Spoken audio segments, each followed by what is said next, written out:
Hey everybody, Spidey here. As always, I hope you're having a marvelous day. I know that I am. Something's happening that I never thought would happen before. I am live right now with the legend, Joe Jusko, and his predecessor, also a legend, Mr. Dan Santos. How are you guys doing today? Okay, doing fine, man. Oh, man. So let me kind of set the stage for those who may be watching this live, not knowing what's going on or watching the replay. But today is going to be one of the biggest days in the Marvel trading card history because in trading cards, Marvel Masterpieces is the pinnacle set. It's the top trading card set because it's original art created specifically for the card. And that history really began in 1992 with the one and only Joe Jusko. And it grew from there. And sadly, as we now know it, as it stands, it ended with Dan Santos. So we have a bit of the alpha and the omega artist here on the stream. I'll take that. I like that. You like that. You like that. Well, I mean, has it ended or does Topps have the license now to do They have the license, but they don't own the brand of Marvel Masterpieces. So Marvel owned that brand? No, Upper Deck owns the brand of Masterpieces. Oh, interesting. I didn't know how that worked. Yeah. As far as we understand, we know that there's the potential for a DC Masterpieces out there already. It's been announced by Upper Deck. But as far as Marvel Masterpieces, this is it.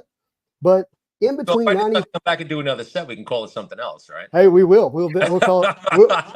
We'll call it Marvel Jusko art. There we go.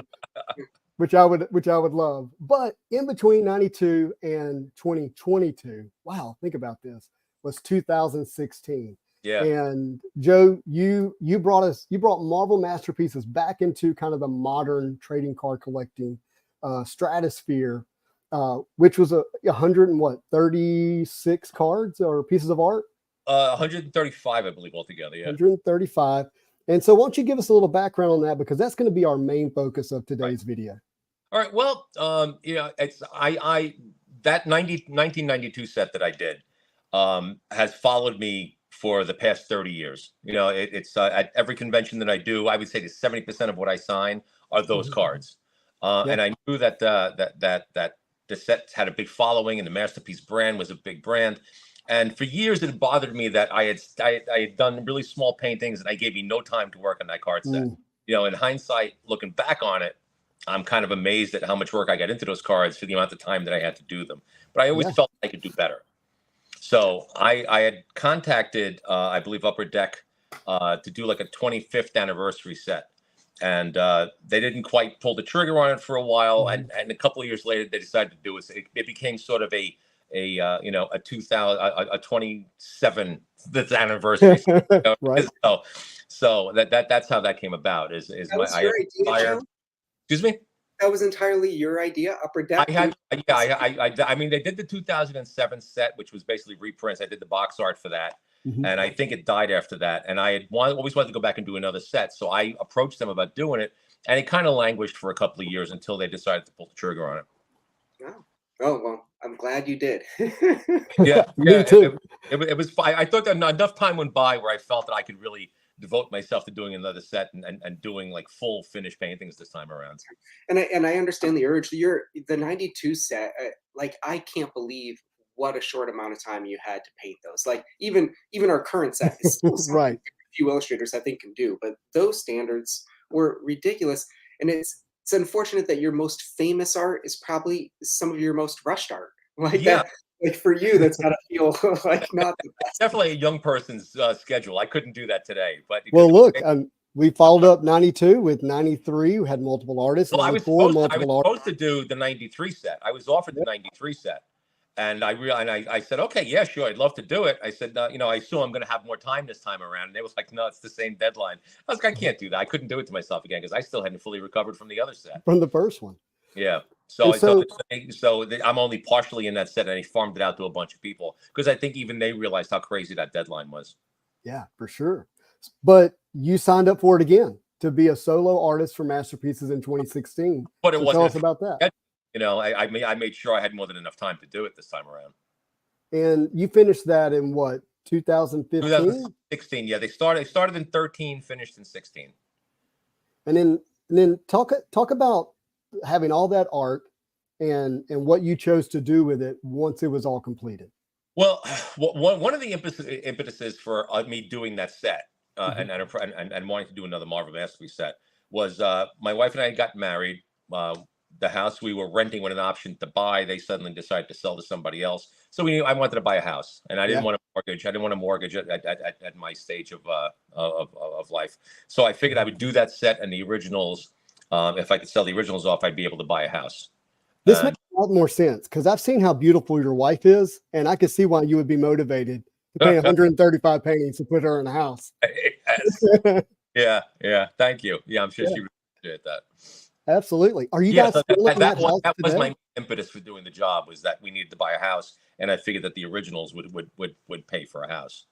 So, and why that assumption, Joe? Did the 92 one sell really well for you, or did you? The 92 cards, they sold really well. I got a decent set. I got decent royalties on the card set. I got royalties on the tin set.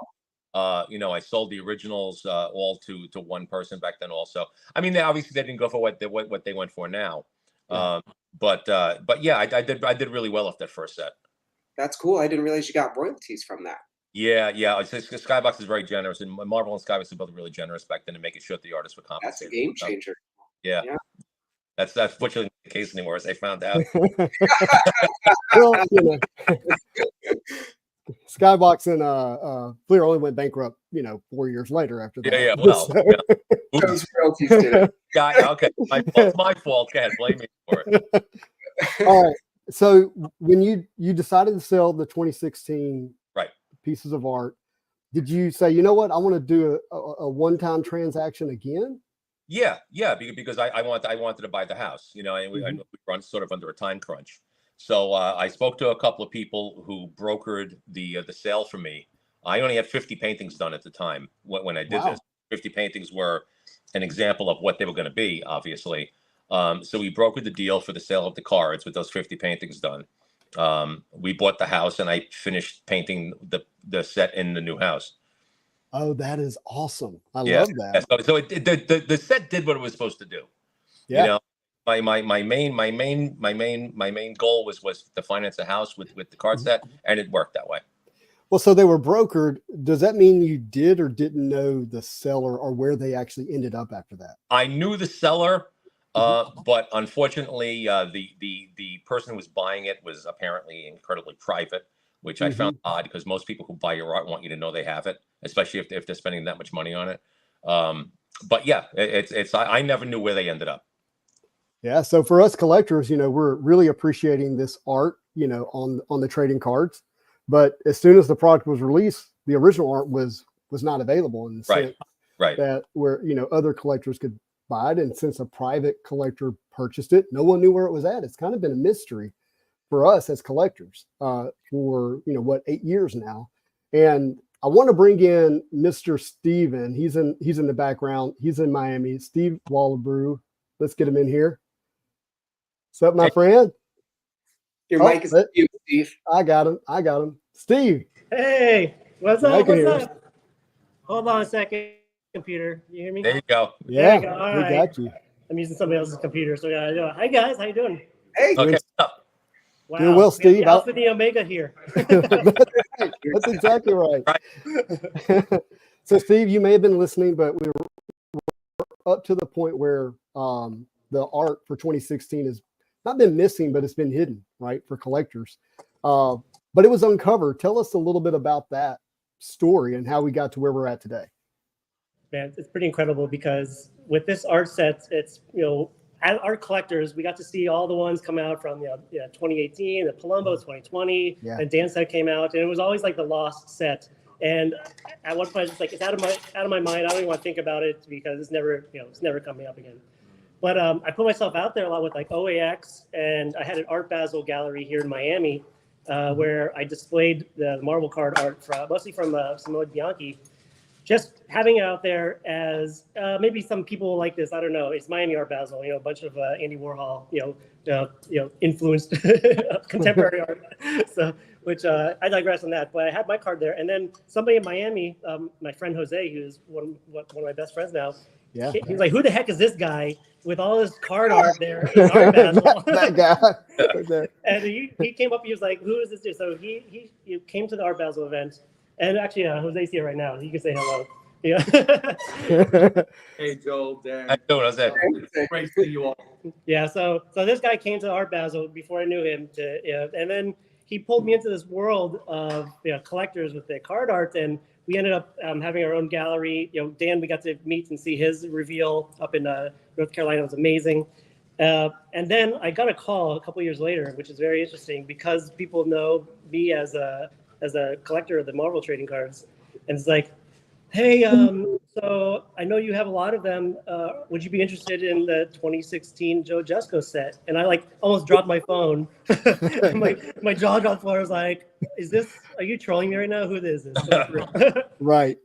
And it ended up being serious. And, I got a couple pictures of it. The art was in boxes somewhere for probably 10 years, almost a decade. Just it really is. Yeah. I don't think it's ever left those boxes. No. Like it is not. Go on about what Steve's saying. It's not like these were hard to find, and there's only a few. There was zero. There was never an exhibition or anything, Joe. Right? Like nobody else ever seen. No, they were sold and they were buried. Yeah, even I had no idea where they were. Like, think about an Indiana Jones wooden crate of treasure. That's what it was in, a literal crate. Yeah, it was in a banker box. You made that box. There's no way you didn't make that. That's amazing. So it was in there, literally sleeping for a decade. I think the way that it was handed to that person is the way that it was received. And we pulled them out, the entire set, every single card from the very first, card number 1, Ultimate Spider-Man, all the way to the very end. They were there, and it was just incredible to see. So acquiring it, I have all the group of friends that are very into the card set too. Gave them all a chance to acquire it with me, and they're all here as excited as I am to finally have it with them and reveal it and share it with the world. Finally get it out of that closet and out of that box and into people's homes so they can enjoy it. Yeah. I'm stoked. It's nice to know that they're actually with people who are going to appreciate them instead of sitting languishing in some box or some basement somewhere. Yep. Do you think that would have changed your decision to sell them, Jim? And here they are today. No, because they would. I took that job with the very specific purpose of financing a house. So whoever wanted them and was going to fulfill the need that I had was going to get those paintings. So here it is. This was the box art. What's up, Lewis? Oh, shit. Look at that. He's like drawing. How good that looks. You know what's funny about that piece? Hang on one second. I'll be right back. Well, while he does that, I'm going to show the card because I don't think people could ever really appreciate. Look at the difference. The difference that you get with the painting. So that Spider-Man piece that you had, this was the reference for it. Hold on. Wait a minute. Hold on. We got to see this one. Oh! That's the reference for the Spider-Man piece. That's great. Wait, did you mold that? No, it's a pewter Spider-Man that I picked up years ago that I had sitting on a shelf. And I was like, geez, I'd be stupid not to use this for a card. So I shot some photos up and then turned it like, insane, bro. That is too cool. Yeah. Yes, it looks like it's some Marvel masterpieces. Crazy. It's crazy. You did a great job because it looks like it's almost jumping off of the board here. Like it worked out really well. I mean, a couple of people have said, well, the lines that the spider symbol would be across his body and everything. But honestly, it's not a photograph. It's an impressionistic version of Spider-Man. Yeah. And putting that lighting and the webbing on him and stuff would have just confused the entire piece. Yeah, it's amazing. Well, we have all the pieces here from the entire sets in my home. Set it up in a gallery. I think later on the stream we're gonna show some of the stuff, and you get to see it yourself after 10 years of in the darkness. It's now going to be revealed and unleashed. That's cool. What up, Lewis? Take us on the tour, my friend. Let's do it. Ready? I'm gonna let all right, Matt come we're here. going to do a little technology here. We're going to switch cameras. Hey, Matt. How we doing? All right, where do you want to start? Maybe we'll start with the base sets over there. Okay. All right, everybody, we're gonna. Come on here. I kind of arranged it. All right, I'm gonna mute him just for a second. Everybody, we're about to see every piece of 2016. This is insane. Yeah, if there's any Joe, if there's anything you want to a special story about one of the pieces, stop us and let us know. Yeah. We need close-ups.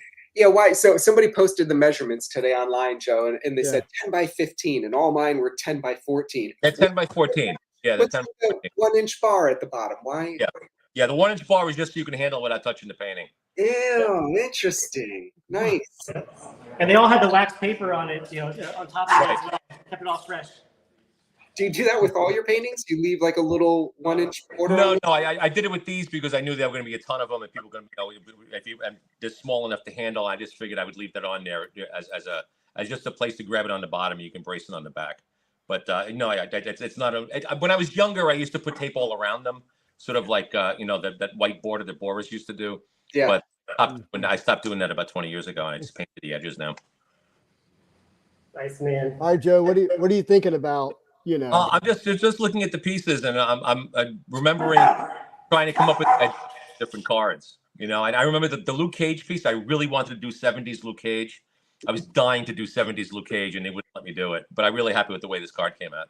Oh, it looks so realistic. It's unbelievable. It was crazy on that one. This one, I didn't know the character and had no idea what to do with him. There were a couple. That's him. This was sort of my Tombstone from the 1992 set. Ah. What does Tombstone do? He talks scary, and how do you do that in a card? So Tombstone was one of the very last cards that I did, and this is one of the very last cards that I did because I just had no idea what to do with him. I Those actually like Dragon Ball Z in a way. Dragon Ball Z right before he goes. Yeah. That's crazy. I love this Mary Jane. Yeah, the Mary Jane, I wanted to capture her personality and the fact that she was created in the 60s and stuff like that. And I just thought that was a perfect way to do her. Well, and you can see Peter so much better in the painting in the card. The reproductions never work out the way it never resemble the paintings at all. And I wanted to do a more vivacious shot of her as opposed to the Gwen Stacy cover painting. Yeah. And it's Steven, got sorry, Dan. vibe too. I don't know if that's intentional, but it speaks to that era just right. Thanks. Yeah, that's really what I was going for. Question for you. Hey, Question for Steven? Yep. Will you tell us which paintings are? That's the barbecue. Yeah. So, Steven, for those who are watching, there's a link in the description of the video where a few paintings are actually available for purchase with payment options, so you don't have to put it all down today. Steven, will you tell us which paintings those are when we go buy them? Yeah, actually, so all of the ones right here that we're going through are the available ones, which is wow. I start with that. A few have sold already. Yeah. Okay. And listen, it's a hard for me. I want to keep all of them, but two, I would be going against the whole sharing thing I just talked about. And three, I just have not enough wall space for all this because I can't keep it in a closet. I need to put them out. And I would love to have it like this forever too, but my wife might kill me because of that. So yeah, these are all the ones that are available. At the end of the stream, we'll walk over to my keepers. Yeah, so we got it. Joe sold them to buy a house. You have to sell some to get to stay in your house. Oh, look! Hold on. I'm sorry. I know we got more to look at, but finally we can see all the other characters well. Yeah. That's probably all gone. Yeah, in the cards. Yeah. It's like when I started doing these, it's like it would be easy to just blow through them and stuff like that. But I was like, if I'm going to do this, I added all the little figures and the side figures and stuff, which really you didn't need. I could have gotten away with that painting without putting the other Avengers in. But it seemed like the right thing to do to just put all the work. Especially considering that half of these were already, they were all sold before you had even finished. Did that play a role in how much effort you were putting into those? Or? No, see that, and that's interesting too, because I was getting a little bit of because they were taking a little bit longer than they were supposed to. And Upper Deck at one point was like, well, you can kind of blow through the rest of the cards and no one's really going to notice. And I'm like, yeah, I'm going to notice. My name is on this stuff. Wow. And I've been that way my entire career. It's once like price is agreed upon on something, I don't do like, well, $1,000 worth of work here and $2,000 worth of work here. I do the job I possibly can.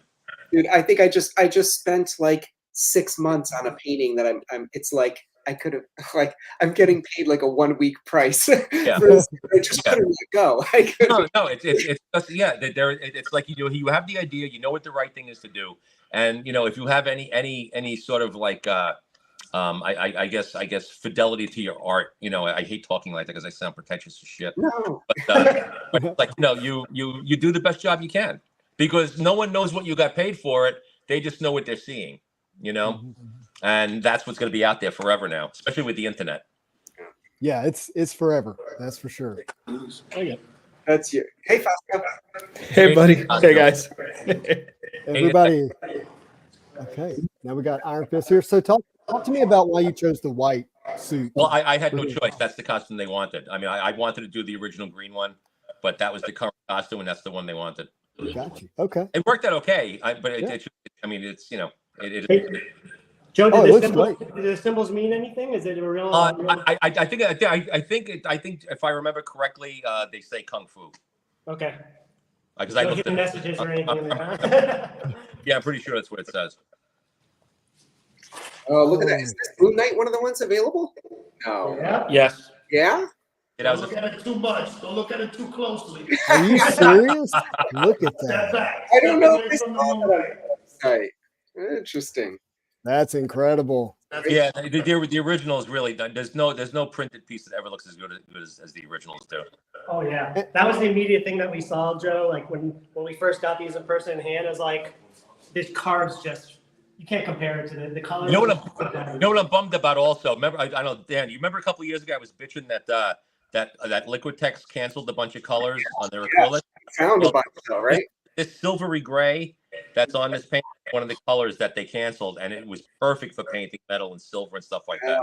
I was just gonna say, but I didn't want to get too artsy fartsy. I think this painting, regardless of the character, I think just plays to your strengths so well. One of the things I think you do really well is you balance black costumes and white costumes. You get them just right somehow.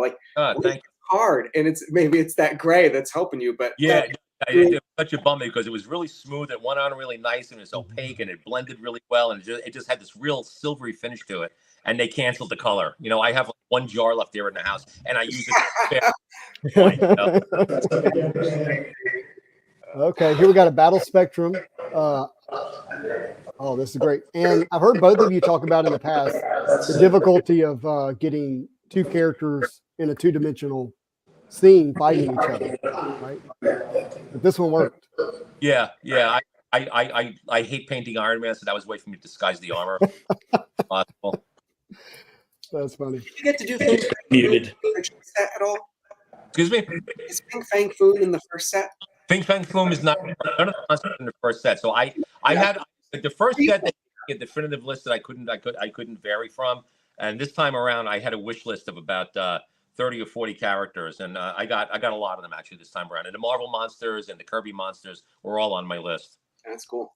The monsters are so great. Pink Fang Food must appear like 3 times, right? Like he has his own card. And Yeah, he's got his own card. He's got this one, I think, and then there's a Grog card also. But yeah, in order to make this fun for me, I didn't want to paint the same. I didn't want to make the same paint the same characters over and over again. So this card now, this was originally, I was going to paint this as a framed photo that Peter Parker had on his dresser, and I had my wife, because I wanted a female's handwriting, write to Peter with love, Gwen. Oh, that would have been so good. They were supposed to superimpose that on the card. They never did. oh Man, I had Gwen sign the picture to Peter, and it wasn't done. that The, was brilliant job. that is brilliant. But the Spidey, heads in the background really make it pair up with the Mary Jane pretty well. Yeah, exactly. And that I was trying to get sort of a connection between the two of them. And the Gwen face is based on Carol Lynn. Because when I saw the Poseidon Adventure, if you remember the Poseidon Adventure, Carol Lynley had the white go-go boots and a mini skirt. Wow, yes. She looked like Gwen Stacy, and I always said, "Shit, she would be a perfect Gwen Stacy." So I used Carol Lynley as the Gwen Stacy face. It's cool. Great. It's so indicative of the time too. I love that it has that atmosphere to it. It just brings it together. And the more I think about it, it's such a perfect little portrait. It's so cool. All right. Yeah, he's that's sort of it's that. What do you do with him? He's got to be running. So it's a same. Really have to do it. I did in '92. Look how good that looks, man. I'm part of me is glad these sat in a box. They are in perfect shape. They look so good. They were preserved well. There's no doubt about that. The wax paper is still on the back of all of them, right here too. So Yeah, I find the wax paper works because when you varnish them, sometimes even when they dry, even when acrylic varnish dries, sometimes it can get sticky in heat. So the wax paper doesn't really stick to the varnish. This piece had a swastika on the red banner on the back, but we couldn't use any Nazi emblems whatsoever on any of the cards. let me get a marker. You really the shape. I mean, like, it's so well done. Like having the eyes and the crevices in there. That was the very first painting I did, actually, because Upper Deck wanted a couple of promo cards for San Diego that year. So I did this piece and the Captain America 9/11 piece that wasn't used. And these were supposed to be the hero villain cards in San Diego.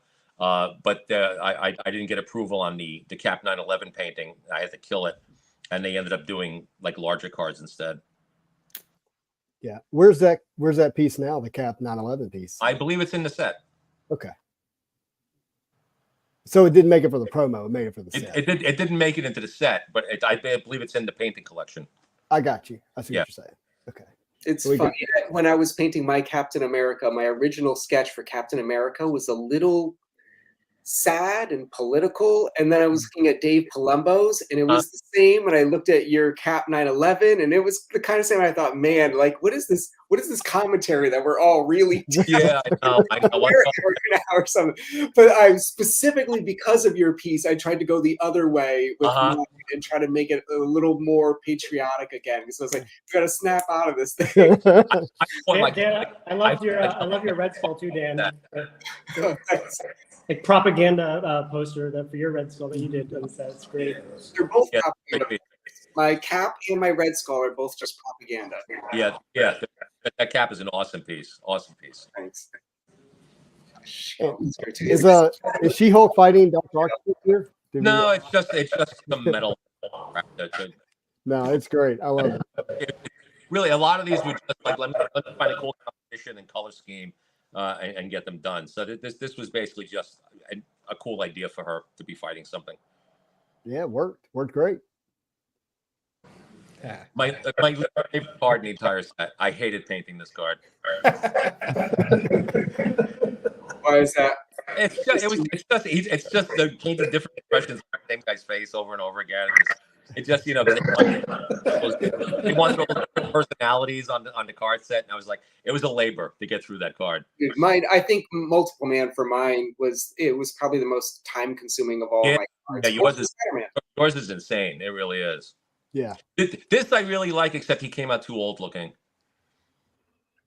So, like, that wasn't your intention? Is that what you're saying? It was. I had a great expression on him, and when I finished painting, I realized he was a little bit older than he probably should have looked. But I like the age. It seems cool. It seems like an evolved Hawkeye to me. Like it's not like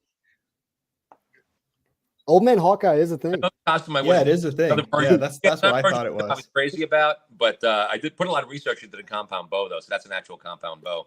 Yeah, I didn't notice detailed. The A in the back until now. Yeah. That's cool. Yeah, that's just something to give it some sort of backstory. Yeah. Some I love that. I'm surprised you didn't go with the H from his old mask. Yeah, he was an Avenger, and just balance-wise, I thought the A worked really well up there. This is another one that's available too. I can't believe this. One of my favorites from that.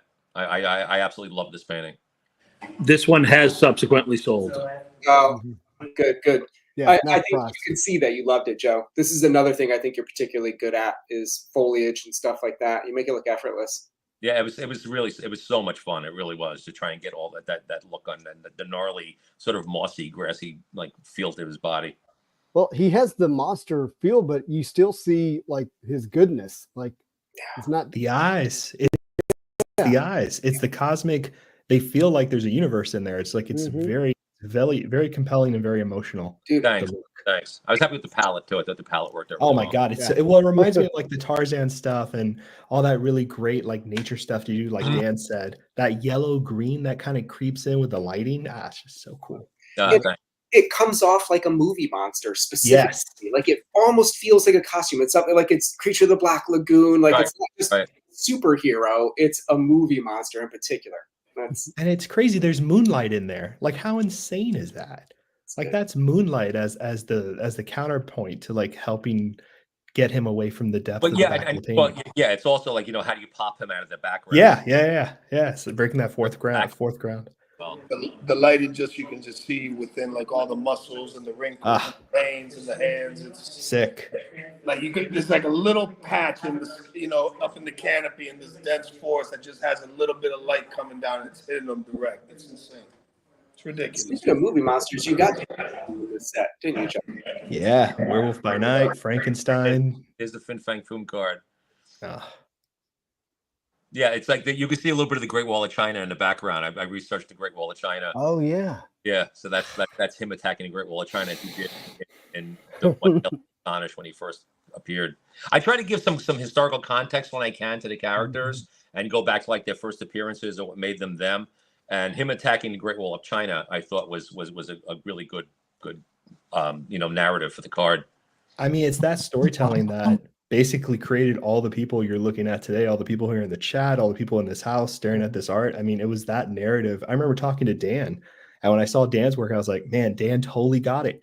And like, it's just like that tradition of having narrative and the characters being spoken it's really about. Just do like generic pinup shots, for every character, but it doesn't tell you anything about them, So wherever possible, like even in the first set, I tried to do context because I think context is real important for the characters. Yeah, it's beautiful. I think it's the difference between, a cover artist or illustrator as opposed to a sequential comic artist. And you've done some sequential work, Joe, but most of your stuff is cover, right? Yeah, but I consider myself, if you look at all the Burroughs stuff that I'm doing now, they're all narrative covers instead of pinup shots, because I really like telling stories with the paintings. I think it makes you want to buy the book more than just seeing a cool shot of the character. Just like Joe. When we were kids in the 60s and 70s, the covers were all narrative covers, like what's happening inside the book. Now they're all just, pinup shots. Yeah. Hey, Joe, I got a quick question for you, brother. Sure. When I see this piece, man, because I'm a big Moon Knight collector. Moon Knight's my guy. When I see this piece, I see the 92 Moon Knight jumping off similar pose. Were you going for that, or that just kind of randomly happened? No, just randomly happened. I mean, there were only so many poses, so eventually they tend to overlap. My favorite part of this painting is the lightning coming through the translucent wings. Yeah.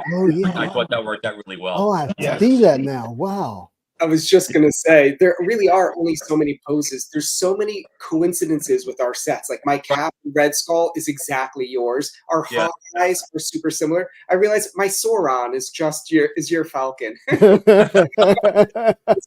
are so many poses. You just try to do something different with them. Like I said, my favorite part of this is the effect on the wings, because I think it really kind of makes the painting. Well, their screens froze. Why don't you tell us about Falcon's crotch there? There we go. We're back. We're back. Too, man. I got to get Steven to pay his internet bill. Sorry. Yeah. All his money went somewhere. I don't know where. Yeah. Background choices on a lot of these were chosen to offset the colors of the characters themselves. Like he's a really warm character, so I wanted a cool background, to sort of pop him a little bit. So you do the best you can, trying to balance stuff to get the figures to pop off a little tiny card, Any airbrush in there, Joe, or do you not? No, I haven't used an airbrush in almost 20 years. Man.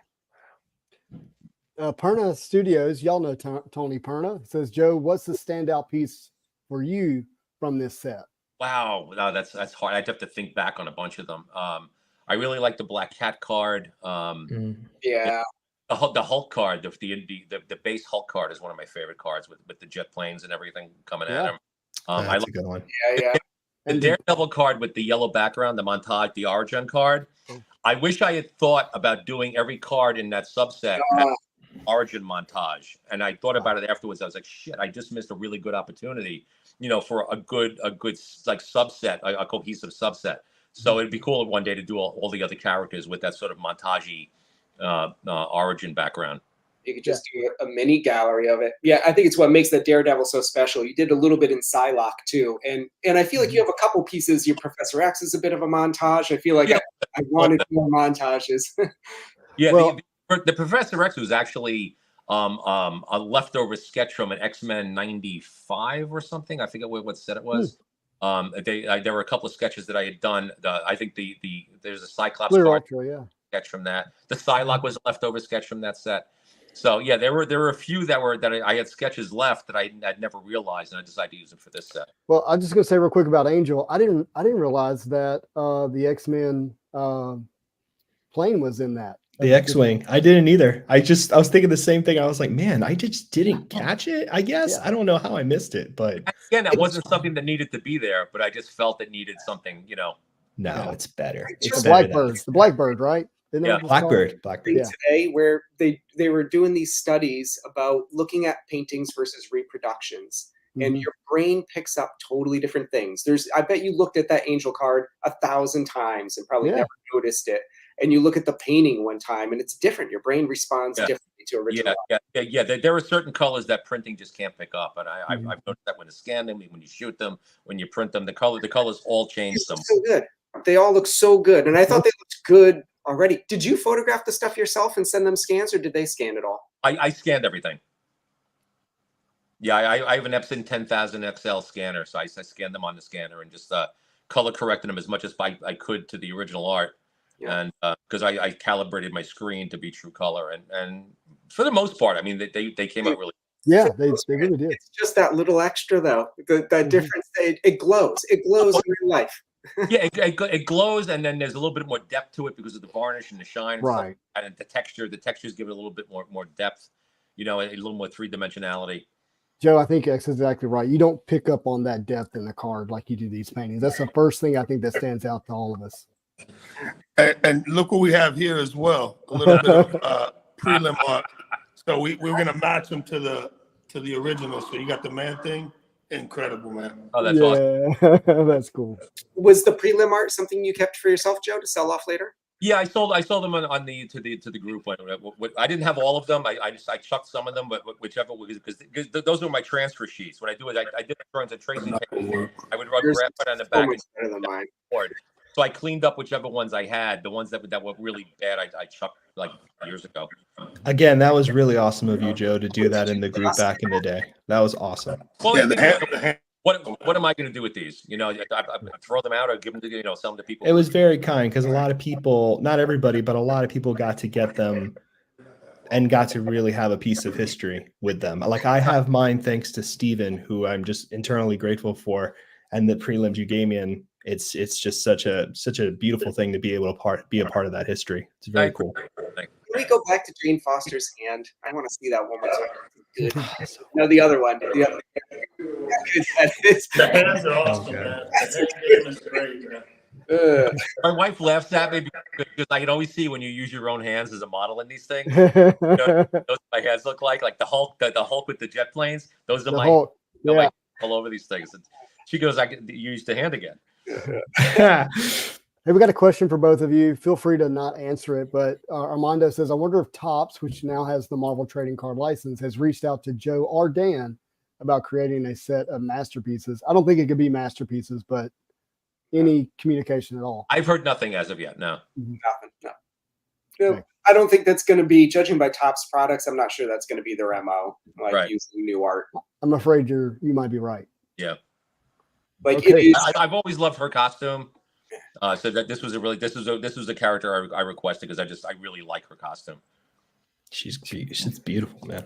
And this such a baddie. A little bit of Kate Blanchett. Did this come out after the Thor movie that had? No, before. I painted this way. 100%. Wow, it just hit the vibe right.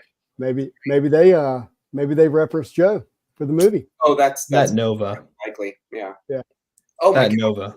This isn't available, is it? Last I checked, it was still available. Yes. Really?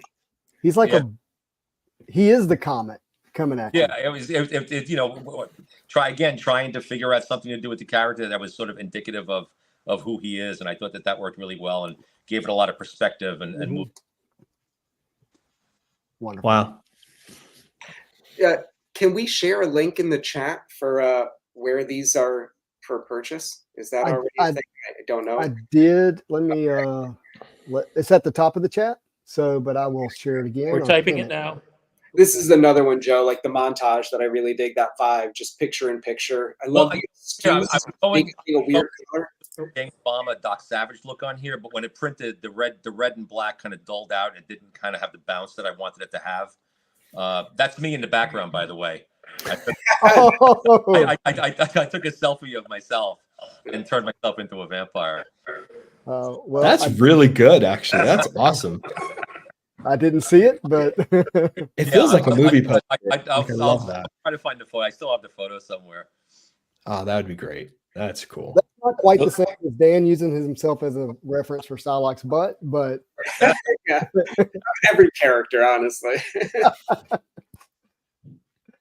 All right, that's cool. One of my favorites. So good. Yeah, that was again another request of mine. You know, trying to do something with that. That's actually the inspiration of that was actually a splash page for one of Mike's Werewolf by Night books. Oh wow! And you got him turning into a werewolf, which is great. Well, it's crazy too because the way that fits the what if variant card, you have the caption bubbles like lining, like it's just I don't know how it's just miraculously. Yeah, that was intended. I mean, they had said they were going to do that, but I mean, you can't leave the top third of a trading card painting open, you know, for copy and stuff. They had to do whatever they did to fit them in there. Yeah, they did a great job. Hey, this is a beautiful piece. It's one of my favorites. It's so good.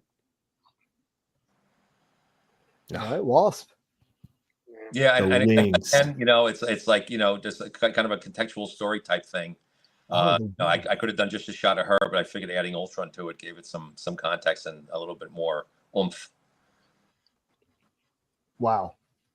The wings look so much more realistic in the painting than they translate on the card. All right, so that's the base set. We're going to go to the ones available, the galleries and the holofoil battle spectra. Yeah. So then after that, oh, by the way, look what I have right there. You know, it's a Dan card. That one's not from the start. I didn't realize there was a few more, but there's so many. There were so many good ones available. Yeah. You guys had Wolverine up there. Look at that. Steve Aoki got the Wolverines.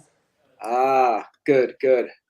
Another great battle spectrum. Again, another attempt at me covering up as much of Iron Man as possible. If it ain't silver metal, you don't want to do it, huh? It's just that his armor is a pain in the ass because they change it. There are so many different versions of his armor, and everybody who ever took over the book designed the armor to be more complicated than the one that was before. It doesn't always work from certain angles, you know, unless you have a model of it.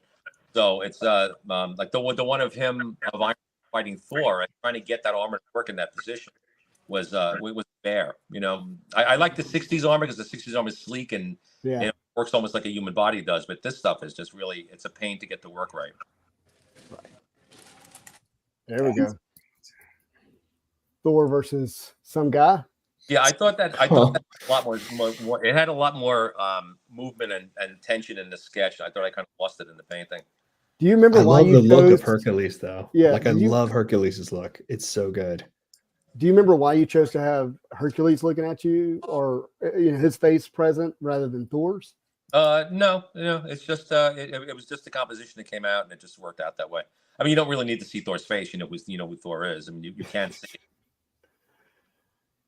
Yeah, see this one. They're trying to get that armor to work in that. Because I had to like go through books and try to see what the armor looked like from behind, because you want to make sure it looks the way it's supposed to look. But it just it was a bit of a pain. So do you have any good figurines that you showed that Spider-Man that are helping you as reference on these? No, not really. It's I have a huge back issue collection, and you can scour the internet for stuff if you need it. You know.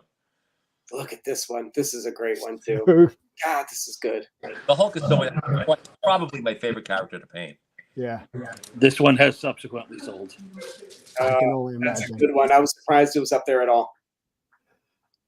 Well, it's so much better as a painting than it is a card, and no slight to the card, but you get the fullness of this piece so much more in the painting because of the scale between Sentry and the Hulk really pops. Yeah, I'm not really a fan of how big they've made the Hulk these days, with the little tiny peanut head and stuff like that. But it worked out well in that painting. I kept him proportionate, although bigger. This painting, he was originally pointing a gun in that hand, and they said, no, you can't have the gun point. You can't point a gun at anybody or fire a gun at anybody. So they had me point at him instead. So he's more like reprimanded than the Punisher now. The reprimander. Taking the swastika out as well. I'm surprised you did the revisions in the painting. Why is that? Why not just do it? I didn't do the revisions in the paint, and those are at the sketch stage. They said, oh yeah, you got sketch approval. I forgot. Yeah. Dan could only Dan did what he dream. wanted. Yeah, they actually communicated with Joe, not Dan. And they also, the other edict was no real guns. But how do you do the Punisher without real guns? He needs guns. I didn't pay, That's a tough one. with him, I didn't pay attention to that edict. I just didn't have him shooting at anybody. Well, So at least you got to put it Right. in the set, Shoot unlike camera. Dan. Street My level favorite part Punisher is too. the Is alley. so cool. I grew up in New York City, and I remember these alleys in New York City when I'm growing up as a kid. So I really liked the urban background I stuck into this. I thought it worked out really well. I'm a sucker for any alleyway, like in a depiction of an image or anything like that. Yeah. I don't know what it is. And if you believe the environment, you believe the character. So I tried to make the environments. That's really cool. And I believe Marvel Comics in particular are just very New York to me. Like they don't shy away from it. Well, that's the reason. That was the whole point of that when Stan did that and based it all in New York and not Gotham City and Metropolis. It's called The Artist Lived in New York, and they knew New York. So if you need reference, you just looked out the window. Yeah. But Peter Parker's house was Queens, where John Romita grew up. It's brilliant. Yeah, it really is. Yeah, I think even for mine, I didn't get to add too many backgrounds, but I think some of my favorite ones are ones that just evoke New York. Like She-Hulk just has a construction site, and it's like, that's just essentially New York to me. Like so good. Yeah. And I'm well known for I loathe painting contemporary buildings. So painting the Empire State Building into that Spider-Man card was just, I don't know what the hell I was thinking, but it was just the right thing to do for the card, And so you got to do your classic Mach 1 Iron Man here. Yeah, that was again a request of mine because I had never painted him before, and I thought that worked out really well. Oh yeah, it does. Just the light, very cool. I was happy with the lighting on it too, in gold, right? One would be so. This is just a crazy good Daredevil. Have him like posing, having the balance counterpoint being his weapon. I've just like that's so filled with action. It's just very Kirby. Feels very, very well done. And again, it's I tried to be as authentic as possible to the architecture of the city. Mm-hmm. It's such a good angle too. Crazy good. It looks like Hell's Kitchen, which is what I want. Yeah, yeah. The rust on the paint, like so good. The wood, I love that. Yeah, somebody asked if that's all the battle spectras. That's all the ones available. We're about to get to the ones that are not available. Then we see the rest of the set. Yeah, I know a lot of people didn't like this costume. I as a painter, I absolutely loved it. Playing the red off the red. Yeah. Getting the red stripes to really bounce off the darker figure, and the whole monochrome piece I really like. I thought this piece worked out really, really well. It's a great costume for Cyclops, especially in that storyline where he's so much more of an aggressor, right? But the age group that primarily collects these cards grew up in the Jim Lee era, esque costume, and so that's probably the angst behind that. But you nailed it. It's fantastic. This guy. Yeah, that was just one quiet Panther piece, in the jungle. It's quite good. It's so good. Yeah, this is like all the holofoil cards. Like this one, you don't see it on the card ever because I don't think they remade it without the holofoil. You can't tell how beautiful it is with the holofoil is nice, but the painting is just insane with that. You can see them all in the book and the IDW book. Yeah, hard to see them. Yeah. Right. That was crazy. All right, so let's go move on to the ones that my friends and I now will have part of our home. So we'll go over there. All right. Hello to everyone. Hello. That's Matt Fuller. We got some other legends there in the room. Oh. Yeah, I got replaced here. So we're getting some big guys now. All right. Here we go. You got these already? You wasted no time. How'd you frame them in 2 days? He did. He has a good framer. Red Bull. Can we get closer to that one? Yeah. I want to see that up close. Oh my God, both of them. Yeah. Look at that. This is what I'm talking about. How you do black really well, black really well, white really well, black and white. Yeah, I enjoy painting black costumes. I just picking out the highlights and bouncing it off there. That's I've always found it fairly easy to do that. So if there's a black costume, I really, really, really enjoy doing them. I think this is also one of your best anatomical drawings of this set. Are you just making that stuff up, Joe? Are you shooting yourself? Yes, it's stuff like this you just wing. You know what I mean? You just wing. You just wing. I don't post people most. All right, the next one, Fausto, hold. Don't freak out. Okay. It's okay. I'm breathing. I'm breathing. I'm okay. Well, thank God he still had that silver paint back then. You got to get real close on that for us, man. Yeah. Yeah, there's that gray again. It's like, it's really, I'm feeling verklempt again that they canceled that color. In your mind, is he looking at Galactus in this moment? That's what I asked Joe back in the day. No joke. I said the same thing. I was like, is he seeing the coming of Galactus? Okay. I saw that too. that works for you. That's fine. Yeah, I think that works. I do want to say something else about Miles. That black and red, I've seen others try to do it, and it's normally not great, just to be honest, with the line work especially. Right. And they're both tough colors. Red is. I was a bit concerned when I started this as to how I was going to make that work, because I knew that the red was going to be a pain in the ass on the transitioning from the red, from the light to the dark parts of the costume, but it worked out pretty well. Yeah, understatement. So sick. Oh, jeez. Goddess. Yeah, that says all it needs to say about her. Yeah. Dan, your storm had a lot to live up to. You did it. Don't get me wrong, but man, I don't know about that. This is great. Thanks. Her hair is lightning. Like it just blends in. Because I look at this and all I can think of is you painting this and like actually in your studio doing this, how you're doing it, doing a sketch, getting reference or whatever. Can you walk us through the process? How long you spent on each of these and what that was like a little? So the cards took probably three days a piece, maybe sometimes 4 days, depending how busy they were. That was you taking your time on it this time. yeah. They originally gave me a year to do the card set, but I realized as soon as I started it, that there was no way. I think even before I started it, there was no way I was going to get this done in a year. So I decided it was like I can either rush through the cards or I can just take my time and do the best work I can. I mean, so it took a little bit longer than it was supposed to, which caused a little bit of tension, I think. But it's really, I mean, if you're going to put the set out, you got to live up to what the set's supposed to be. You did Upper Deck a favor, in my opinion. Yeah, I thought so. Yes, you did. 100%. We got Green Goblin with all the Goblin bombs. This is a bit of a tribute to Spider-Man 39. Little Steve Ditko. Palette. Yeah. Look at the palette and on the sky and the buildings. It's sort of a throwback to the Spider-Man 39 cover. How cool! And that was a toy. The Goblin's glider. I had a little tiny 6-inch plastic Goblin glider that I used as that's the Toy Biz glider. I have one. This Goblin glider. Mm-hmm. That's cool. It's a hard thing to paint, that glider. yeah. Here we go. Yeah, again, one of my favorites. This is so good. It is so good. It's everything. It's everything you need to know. Oh, but now we get to really see it. Jesus. Yeah, I really wish I had thought to do the entire subset as montages like this, and it just didn't occur to me. And just using the yellow of his original costume as the background color just kicks it. It's great. Yeah, thanks.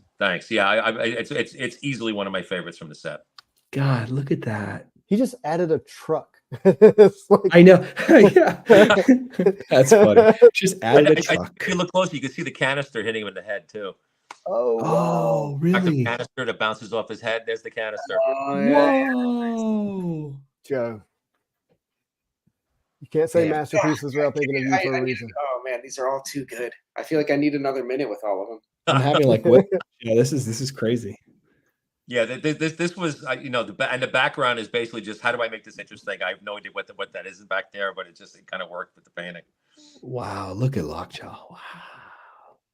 Dan, you said something really interesting. These paintings are not going to be together anymore. Yeah.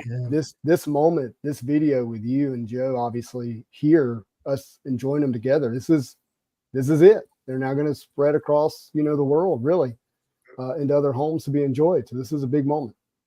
And Dan asked me before about an airbrush. If you zoom in on this and like that little outcropping of thing on the bottom right, yeah, Yeah, that's all just dry brushing with, and the reason I like the Liquitex soft bodies is you can do that with soft bristle. You can just like a little bit of paint. You can dry brush and render stuff, and it all looks like kind of like it's airbrush, but it's really not. Yeah. What surface are you painting on?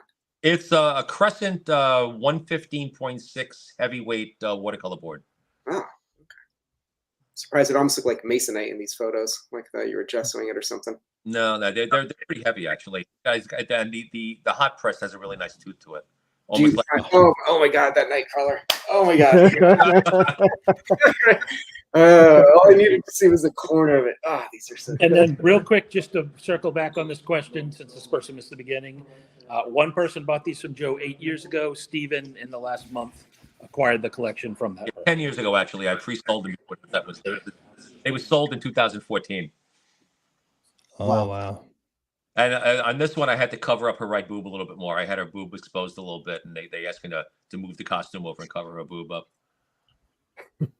What a good pose for her and a good setting. I love that. I asked on this one, the Typhoid Mary from '92, you used the same background. That's actually why I love this piece, because yeah, you're right. It's a similar palette. Yeah, I didn't even think of that. Wow. Nailed it. Good eye, Jose. Damn. That's about how I was feeling at this point in the set. Just painting your emotions. Yeah, I got it. There we go. There we go. This might be my number one of the set. It's definitely top 3. This is such a good one. I say that, and then I think of like 5 more I love. I do the Bamfing thing from the first card set, you know? Oh, it's so good. It's those simple, like your color. I would never be audacious enough to make an orange that bright with a purple that bright and put a blue character on it and pull it off. It's good. That's good, Joe. Wow. The face is perfect. The white inside the teleportation cloud, man, it does so much work for the piece. Like it's crazy to me seeing it like at this scale, how much that white is like helping everything move into its own. You can like, kind of feel the Bamfing. Yeah. Yeah. Who got this one? Do we know? What's his address? Let's find him. Dan, you can trade. You know it. See that list? I thought Jose got it. I think our tastes are real similar, Jose. Yeah. Another character I requested because I had believe it, all the Conan and all the Tarzan I've done, I had never painted him before. Dude, this is like the best. In my opinion, this is the most like complex, interesting, like so many different things are happening here. It's just so cool. I like him grabbing the T-Rex's nostril. I love that. No, he's not scared at all. No, I love that. Most Jusko card of them all. Yes, I love that. Perfect. Right? I know. Yeah, and I was like, holy shit! I've never painted Kazar before. It's crazy, and it looks good on card too. Like it just, good, great Doc Rock. That painting is me when I have to clip my dog's nails. This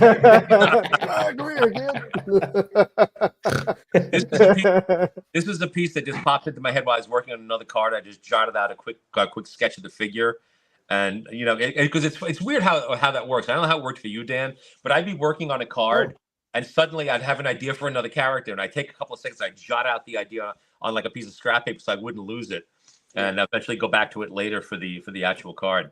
Joe had no idea he was breaking out of prison until just now. Oh, until you saw the door? Yeah. Yeah. I didn't see it in the card. The scale's not there to see it. Like you can't. It's really hard. A lot of these from the art book as well. There is, if anybody's unfamiliar, a fantastic oversized book of all of these. And even still, it still doesn't do it justice, though. No, it doesn't. It's another great one. There's my favorite silver again, my favorite gray. Mm-hmm. The Wasp also has Ultron in the background kind of too, right? Was that deliberate? Were these two? No. It was just he's not difficult to paint. I needed to fill the painting in. You know, I mean, obviously in context, they work together. You know, because Ultron created the Wizard, created the Vision, so that this made perfect sense. And he only got thrown into the Wasp card because I thought it worked. It worked for the story. Justin, I have a magic trick to give you right now. Want to see a magic trick? Ta-da! Oh, there she is. Okay, and the thing I don't know if it shows up in the card, but you can't see the portal. I don't Okay, think you Joe.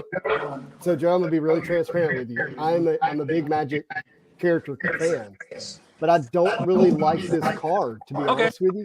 All right. But I absolutely love this painting. There's so much missing in the card that this painting gives you. Well, the portal was really part of the story. And the portal, I think, got cut off on the trading card. It did. It's so good. I love it. And again, the card just doesn't do the justice that the painting does. I get it. The scaling is wrong on the card. The eyes are wrong on the card too. Yes. Perspective is off. Yes. Is this painting a different size than the others? No, they're all the same size. Oh, it looked a little smaller when he unveiled it. Exactly the same thing. I did them all exactly the same size. Man, this is like real out there, but I assume you know Vicente Segreus did the Mercenary comic. Some reason her arm, her elbow, I feel like looks like. Oh yeah. The armor, yeah. It's just the right palette, everything. It's. And the reason I chose 10x14 for these is because it was card size, and it was the half of a 20x30 illustration board. So I just cut the boards in half. You know, I cropped it off a little bit, and in order to keep the border on the bottom, instead of making them 10x15, they were 10x14, which was card size. It's funny. I told you I stumbled across all my paintings are 10.25 by 14.5, almost exactly the same size. Yeah. It just felt like the right size to paint most of these, I think. Framers are going to hate you when it comes time to measuring those things. But I think there's a good size where you're not painting, like, you don't want to paint this head 3 times the size. It's just 3 times as much work, you know? Right. I mean, the original 92 set are like 6 by 8.5 inches. So it's like, they're going to be shot down to 2 by 3 inches. So I don't see any reason to go any larger than what I went here, Yeah. So Joe, when I opened my first box of 2016 Marvel Masterpieces, this did translate well to a card. Yes, Gamora is beautiful. Color in here and the subtlety of color, I thought was going to be really tough for them to get. But I think that the again, just like the Blade card, I think the vibrancy of the red on the rocks got lost, if I remember correctly. These colors are out of this world. You've got like every color. This is the craziest color palette. I would never choose any of these colors. I don't know how you're making this work. This is like everything I tell my students not to do. Of course. Yeah, you're doing this kind of stuff. You got to throw those rules out the window. You know what I mean? Because it's like there are guys who paint these as like real, like Alex. Alex paints them as real people. And he does that really well. For me, the magic in these is to treat them like comic book characters and the comic book colors and stuff like that. And that's my whole aesthetic when I do. Is I treat them like comic books, which for me I think is part of the nostalgia factor in them. All right, so the man that was just shown on the screen is the collector, of the Guardians of the Galaxy, Siegel, and these are going to be in his home. Siegel, glowing, bro. These are amazing. Congrats. I'm just at a loss for words. This is one of the most unbelievable days of my life, and as a collector, I never imagined anything like this. So, thank you guys, and Joe, you outdone yourself. I didn't even appreciate everything until I saw it. Yeah, no. As I was saying earlier, until you see the originals, you can never really fully appreciate the work. Groot has nipples. Spoiler alert. Attention to detail. All right, we gotta see that. Oh, he does. A little set coming out of that. Getting back to that Star-Lord card, I really wanted to do the original version of Star-Lord. Because that was like the very first cover I ever did for Marvel was Star-Lord. Was that original version? Yeah. That Marvel preview, the very first Marvel preview. Oh yeah. wow! To do the old Star-Lord, yeah, can't either face thing, which I really didn't like doing. And did that job get canceled, or was that job a replacement for a previously canceled thing or something? Which job? That Star-Lord cover. I feel like the Star-Lord cover was commissioned. It was my first cover at Marvel. I did another Star-Lord cover after that they killed and had Earl Norem repaint. That's what I'm thinking of. That first Star-Lord cover was mine. You're gonna have anybody repainted. Earl Norem's the guy. Yeah, it's funny. It came out, and I was like, it's exactly my layout, my concept, and it's painted by Norm. I was like, oh my god, what happened? I thought my career was over. Look at that, man! This is so good. This is a great one, dude. Man, And you didn't really need him in the painting either, because it's a Groot card. But obviously, how do you not put him in there? John, you got the entire Guardians. You got all of them. He did. Together. Cool. Yes. Nice. They're all together.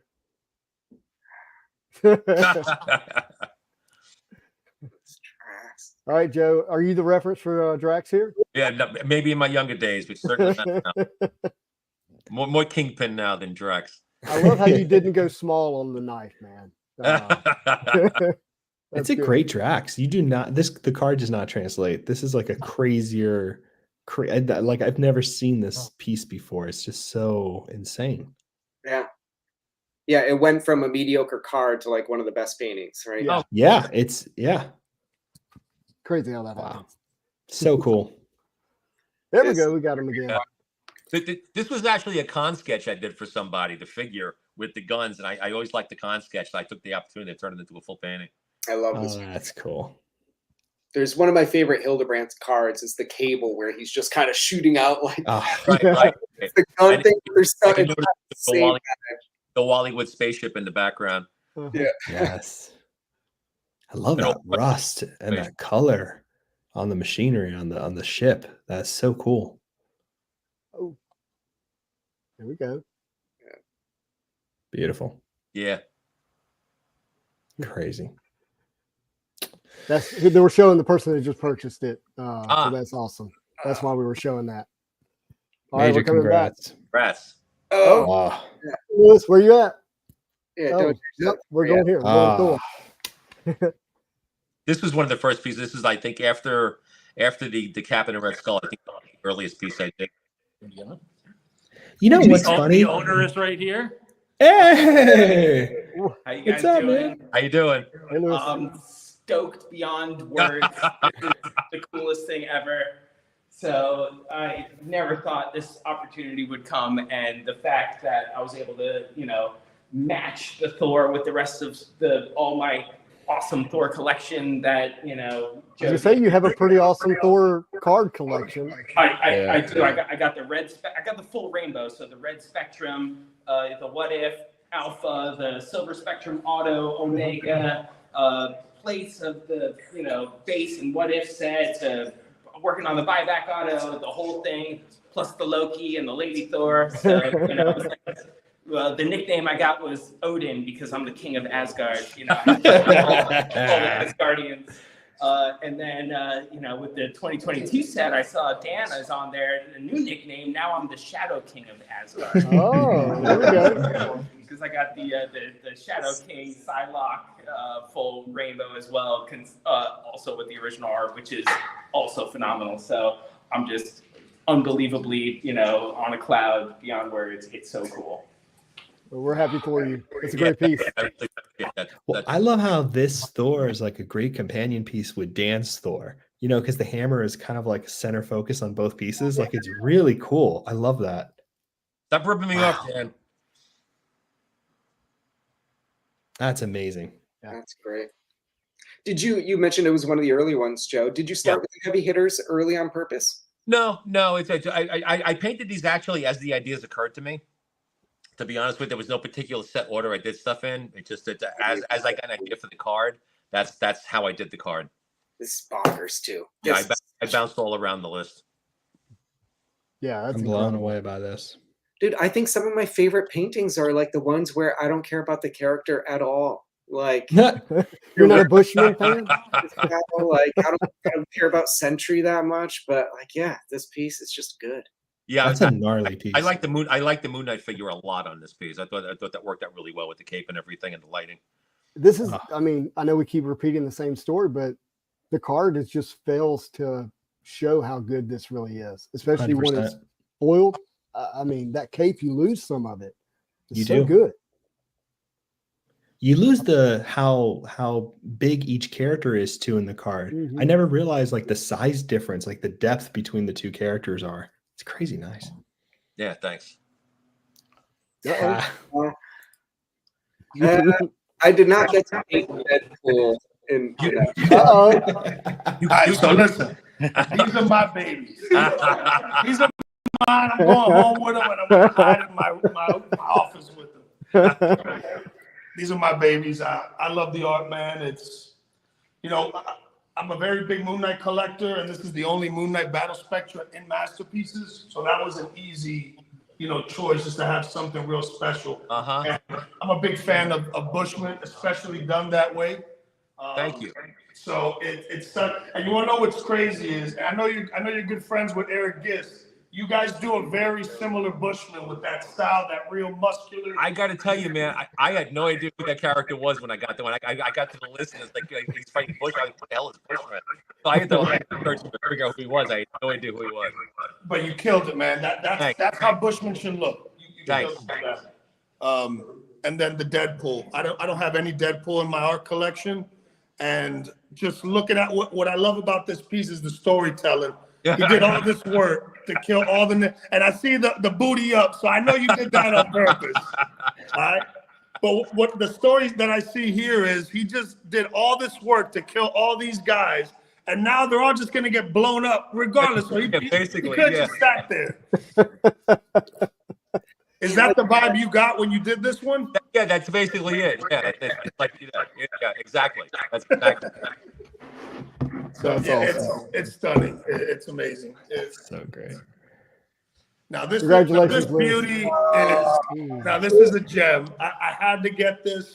Dude, I don't have any Psylocke in my collection. This is just a gem. The beauty. The girl, the face in the back is a Polaroid I took of a girl I went to high school with back like 15 years ago. I decided that she would make the perfect Psylocke. Her likeness. Wow. And what about this female right here? That's I kind of made her up. You made it her all up. Yeah. Dan's like, and then again, you got the ninjas. You don't take a selfie of yourself or anything just for lighting? For what? Do you like take like a selfie of yourself or anything just for the lighting? Or anything? I do some. Yeah, I mean, she's very simple lighting, so it's that's fake. You know, the costumes and stuff. Like on the Bushman or something like that. Tell me. The Bushman drew out, and I have a morgue of photos and stuff like that with anatomy and arms in certain positions and stuff. So I'll double check stuff sometimes to see if I can get it to work. But any of that dramatic lighting that's on the figures, I kind of faked. Oh my God, Joe. The problem is you fake it, and other people try to duplicate what you do, but they can't do it because it's not a reference. It's always a compliment. People think I shot photos for all this stuff, you know, because obviously I something right. When you can't tell where I use a photo and use a photo, I guess that's the way it's supposed to be, you know. Yeah.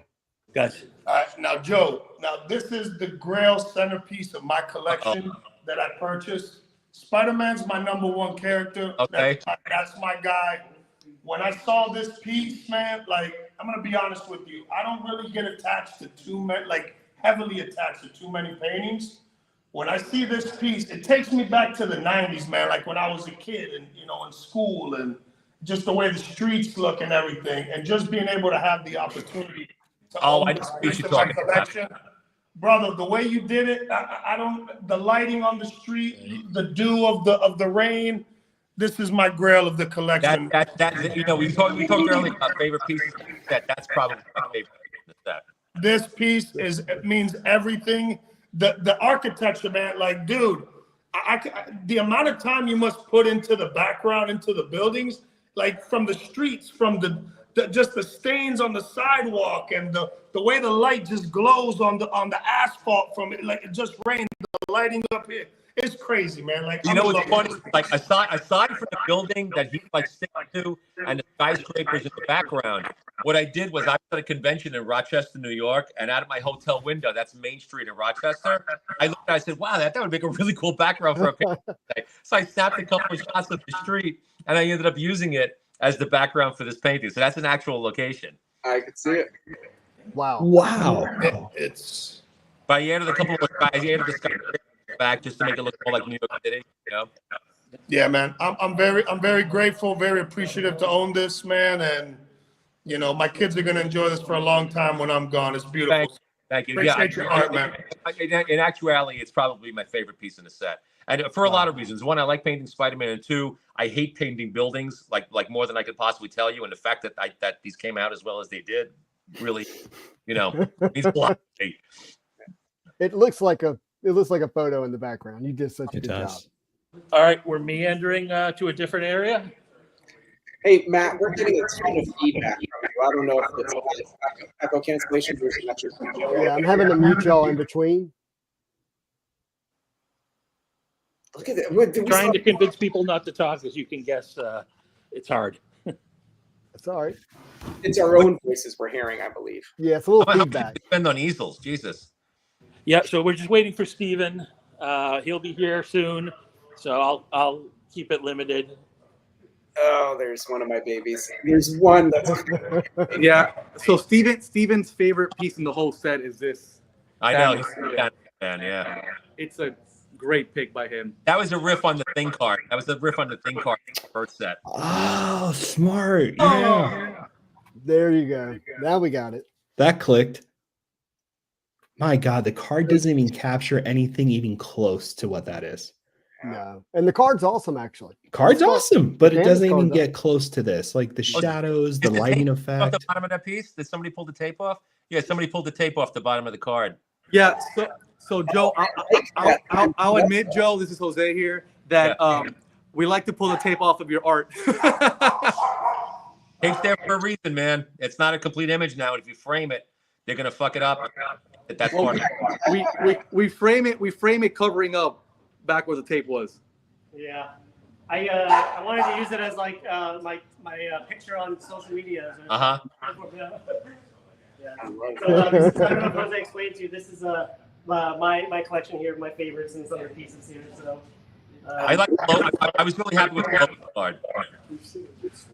With the which card? The Loki card was a personal favorite of mine. Yeah. Can we look at that? That's another one. It's just great color scheme, man. And that's another one where part of the face got cropped off, so you like the smile at the bottom, which I kind of knew might happen, because the smile is kind of really important to the character. Yeah. And I think it got cropped off on the card. Look at that. I'm sorry. I did that too. I said, look at that Venom. Iron Man's beautiful. And the Iron Man too, yeah. Even on camera, this thing is so 3D comparatively. Like it's what a different feel. Unbelievable. Oh. Another great Lady Sith. Asgard stuff. All right. So the Lady Sif card, there's a Lady Sif, and I forget what the other one was. I did on a different board.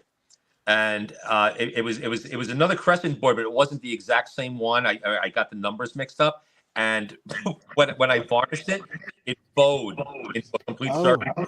It was Khazar. Khazar was the other one. It completely folded over upon itself. So what I had to do was I wet the entire thing down and lay it and slowly press it out, lay it flat on some plastic, and pile books on top of it for like 3 days until it dried, straightened out again. Wow. Stop using that crescent brand board. Get yourself some Strathmore, Joe. It's worth it.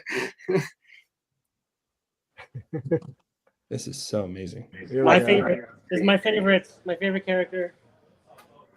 I think the glove is on the wrong hand, right? It's looking in the mirror. He's doing a mirror. Yeah. I didn't realize the glove was on the wrong hand. Well, it's gorgeous. The reality gem. It can be in any hand at the same time. Now, the way the background was painted on this is I masked him all off, and I used liquid acrylics, and I just kept pouring them into like a wet field. I sprayed water all over the background, and I poured liquid acrylic into it and let it spread all on its own, and kind of maneuvered it around a little bit with a brush here and there. But that's all just spontaneous pouring and letting it blend out. It's great. Wow. This is another one of my favorite cards. Another one. Yeah, if there's a painting that's gonna get me a divorce, it's this one. I've never been more attracted. It's so good. If there was one that I thought I would ever want back, it would probably be this one. Yeah, I love that painting. We have a similar taste then, Joe. Yeah, it's amazing. I love it. Well, look, it's a gorgeous babe. We all know that. But look at that Black Panther back there. Yeah. Hats are your thing. Well, if you remember, she had her cats Innie and Beery when she first created, and they killed the cats in an issue of Savage Tales. Wow. I love the pose. Cats off years ago.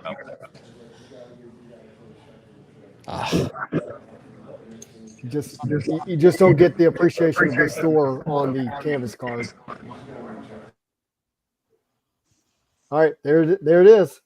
Wow. This is one of my favorites, Joe. Yeah, thanks. Yeah, I was happy with the color on this one. I thought it worked out really well.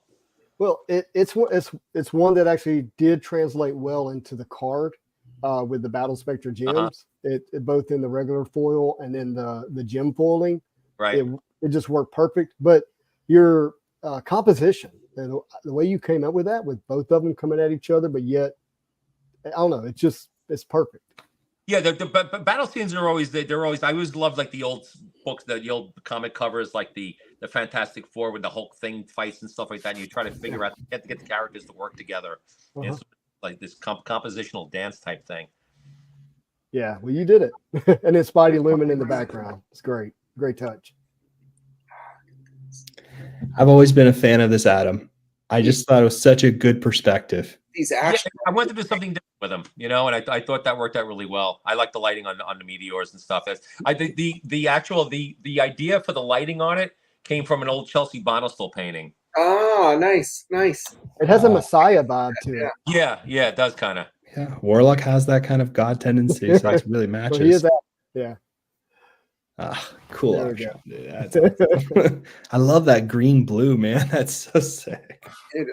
Seeing all these, I feel like I'm not using enough color. Normally I got criticized I use too much color. None of these are like iridescent paints or anything, right? Like that green on Thanos. That's just no. They're just Liquitex soft body acrylic.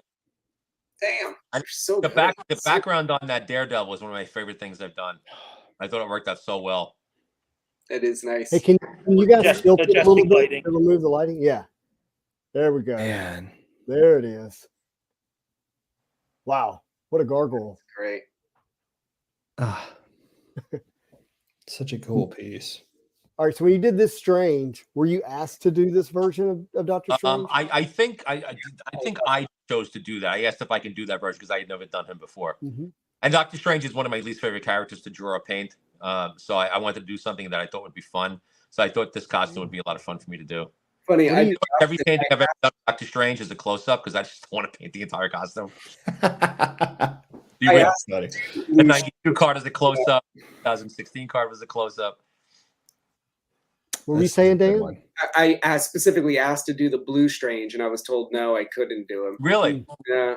Just that I think they just wanted the other one. But yeah, Strange is such a good character because I feel like you could do anything with the background. Yeah, exactly. Look at that portrait. Look, man, that was good. Did you know Dan was going to be a future artist when you painted him back there? Excuse me? Did you know Dan was going to be a future Masterpieces artist when you painted him back there? That's my cameo. Well, the portrait was a really important part of this, you know, to sort of tie her into the X-Men and the Xavier Institute. I never noticed it until today. No, I'm just kidding. It's so beautiful. It's hard not to see Emma Frost there. That's for sure. Well, yeah. How do you get that? Did somebody pose for the Emma? Did you have? I had a photo of something that I clipped from somewhere, but then I just kind of changed it all around. If you find that photo, you can.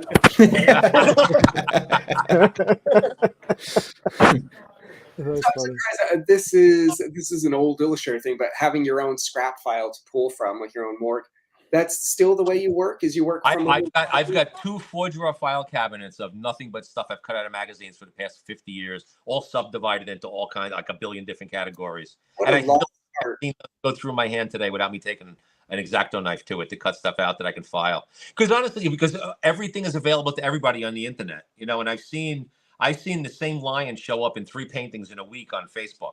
You know, like stuff that you cut out yourself, like years ago, no one's gonna have access to. So no one knows, you know, if you used reference or not. So yeah, I find my reference file to be invaluable to me. I was talking to my students about how I used to go to the New York Public Library to rent photos from their scrap file. You could see everybody that rented that photo. But yeah, there was a place called Image Shack, I think, in New York City, that you can go and you can like rent or purchase use for photos, but they were so expensive. They really were. This piece, the one with them battling in front of the moon, for me, like, it's so different than the whole set. And it's so sci-fi, but I'm obsessed with like how iconic of the moment is. You know what I mean? Like how much weight is to it. I was trying to find some way to make the cards different from the ones before, and I thought just sticking them in this battle with the moon behind them, and whatever geysers those are on the planet blowing up. Right. It's all just stuff to make it interesting. There's no real context to it. It's but cool. The fact that they're battling so hard that the planet's actually breaking up, you know. Awesome. I think I have 2 paintings of yours, famous with a planet blowing up behind him. yeah, that price guide cover. There were 2 versions of this. I did this one, and then I blackened out in Photoshop. I blackened out the orange to see how that would work. I don't know. I forget which one they used on the card, but I think both might be in the book. Man, that's cool. All right. Love what you did with the Optic Blast here.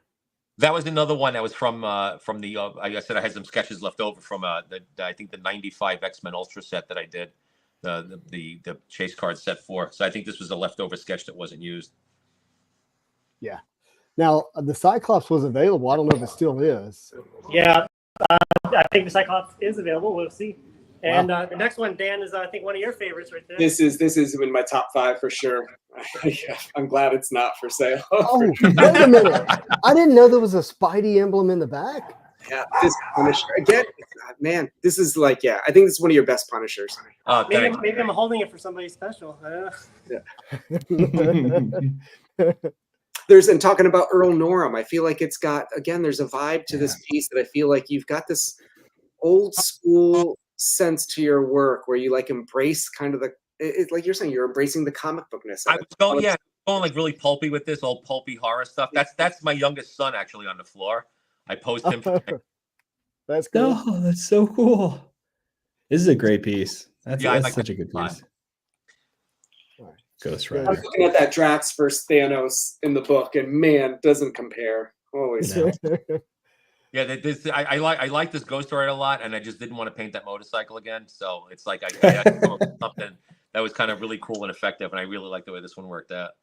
Well, I get you didn't want to paint the motorcycle, but it doesn't feel like you held back, though. You know. No, and you know the way to keep the heat in that painting is I never went any darker than a burnt umber.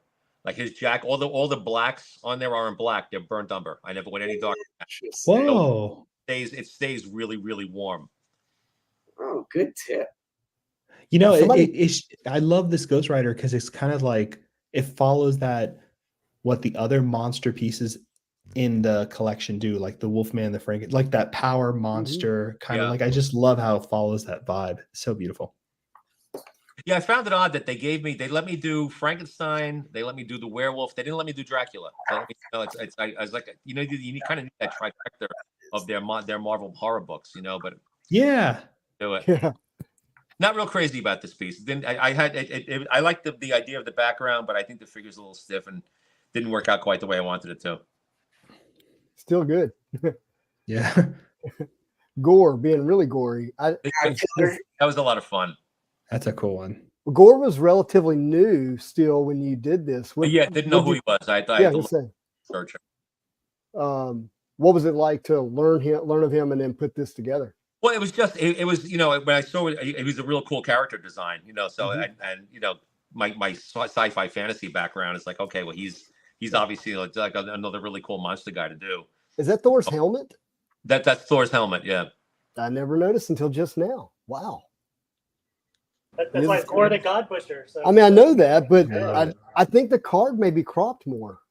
Well, you have those lines on the card, and it breaks up that helmet. I feel like a lot of them do that. So, okay, this Professor X piece, I think it's going to remind Dan too, but I always think Star Trek. Oh, yeah. That was the inspiration for it. Yeah. Okay. Yeah. I thought so. It's intentional. Yeah. I love it. I think it's cool as hell. It is really good. It's awesome. Another great Black poster I'm thinking of in particular is a Bob Peak poster, right, Joe? What? That's a Bob Peak poster. Yeah. The first one. Yeah. Oh. Love it. And then I'm not gonna. It's not noticeable because I changed it enough. But that's actually William Shatner face standing in for Professor X. I was wondering. It's so photorealistic. It's so photorealistic. It looks real, man. The nose is still his nose. That's funny. Yeah, was that one of the most difficult ones to paint for you, or no? Because it seems not really. No, I've been doing like this forever. It's why Wizard magazine used to give me all of the movie covers and stuff to do because I've always had a knack for likenesses. That's amazing. That's one of my personal favorites. Like why I kept it because of the contrast of photorealism mixed with like the colors of him and that was another sketch left over from the '95 X-Men set. Oh, very cool. All right, what's next, Steve? Last one's coming in. All right. Yeah, I had no idea who she was. Tried to get with her for the card. And most of us still don't know who she is, but it's great. All right, so we're gonna look at a couple now. The tier 4, what's called the tier 4 sets. So the cards from the rare. All right, here are the big boys. With this Dr. Doom. Now here I took a gamble on this one. It's like because there's the controversy. Does he have just a little tiny scar, or is his face blown to pieces and he needs the mask? And it's been bandied about. I mean, back in 182, I know this. Don Blake, he flew Don Blake to Latveria to do plastic surgery on him. And when Don Blake saw his face, he recoiled in horror because there's nothing he could do with his face. So going on that premise, I added a little bit of like the skin at the top of his mask. I like it. It's gross. Yeah, you never noticed how gross that is, like on the card. And when I saw this, I was like, "Oh my god!" Almost like Darth Vader, kind of, if he takes his helmet off. Yeah. I was actually surprised they let me get away with it. That is really gross. Wow, that's nasty. I do not want to see your reference clippings you got for that. This really is one of the best, Joe. My favorite Hulk. Those are my hands. Actually, that I shot with my cell phone, like to do little shots of them to get so they looked right. But yeah, I really like it a lot. My Kirby Hulk. Yeah, it's like stunning. knock him out. Rip the co-pilot out of there. It's amazing. Yeah, and I like how you go back to the more of a monster Hulk where he is. Yeah, and the whole thing, and if you remember all that stuff in Tales to Astonish in the 60s took place in the desert with the army hunting him in the desert. So I went back to like the origins, just with more contemporary aircraft. Mm-hmm. I feel like, have I seen you do a montage painting of that? Is that in this set or something else? A montage painting of the Hulk's origin? No, I have not. I did like a black and white wash thing as a commission for somebody one time of him turning into the Hulk. Well, you have the 92 piece has him as Banner and then the explosion behind him and Hulk. Yeah. That's what I'm thinking of. Yeah. It's beautiful. War Machine. Again, like that's the black armor stuff and black costume stuff is just so much fun to paint. Is this a certain Mac number? Because you know how like the Mach 2, Mach 3, Mach 4 costumes. They said they wanted the black armor. Iron Man well, stuff. actually, yeah, I was going to say this is actually an Iron Man card in the set. Yeah. About it. Yeah. It's cool, man. I like it. Here we go. All right, we got another one here coming up. This is the anti-Spidey hits. There we go. Look at that. Joe. Man, that crouching, that like body shape is so good. And like the classic red and black palette. Red never looks redder than it does next to black. Red is like going off register. This happened on the Deadpool painting too. It is so bright. How are you getting your red this bright? Is it like a wash over the white, or you're no? Those are opaque colors. I start with the brightest bright on there is a Cad red light. It's just Cad red light. It's not even Cad red light. Man, it reminds me of a Bagley Venom in a way, like with the face, the way you did it for it. And it's awesome. And Dan, like from your Venom, from your set, is just so like alien, and like the close up of it too. They're both like my favorite type of Venoms, like the one that you picture from another planet about to eat you, and then the classic one from the comic books I read. It's awesome. Thanks. And then, all right, so I gotta prepare the crowd for this one here. It's probably one of everybody's favorite cards and favorite characters.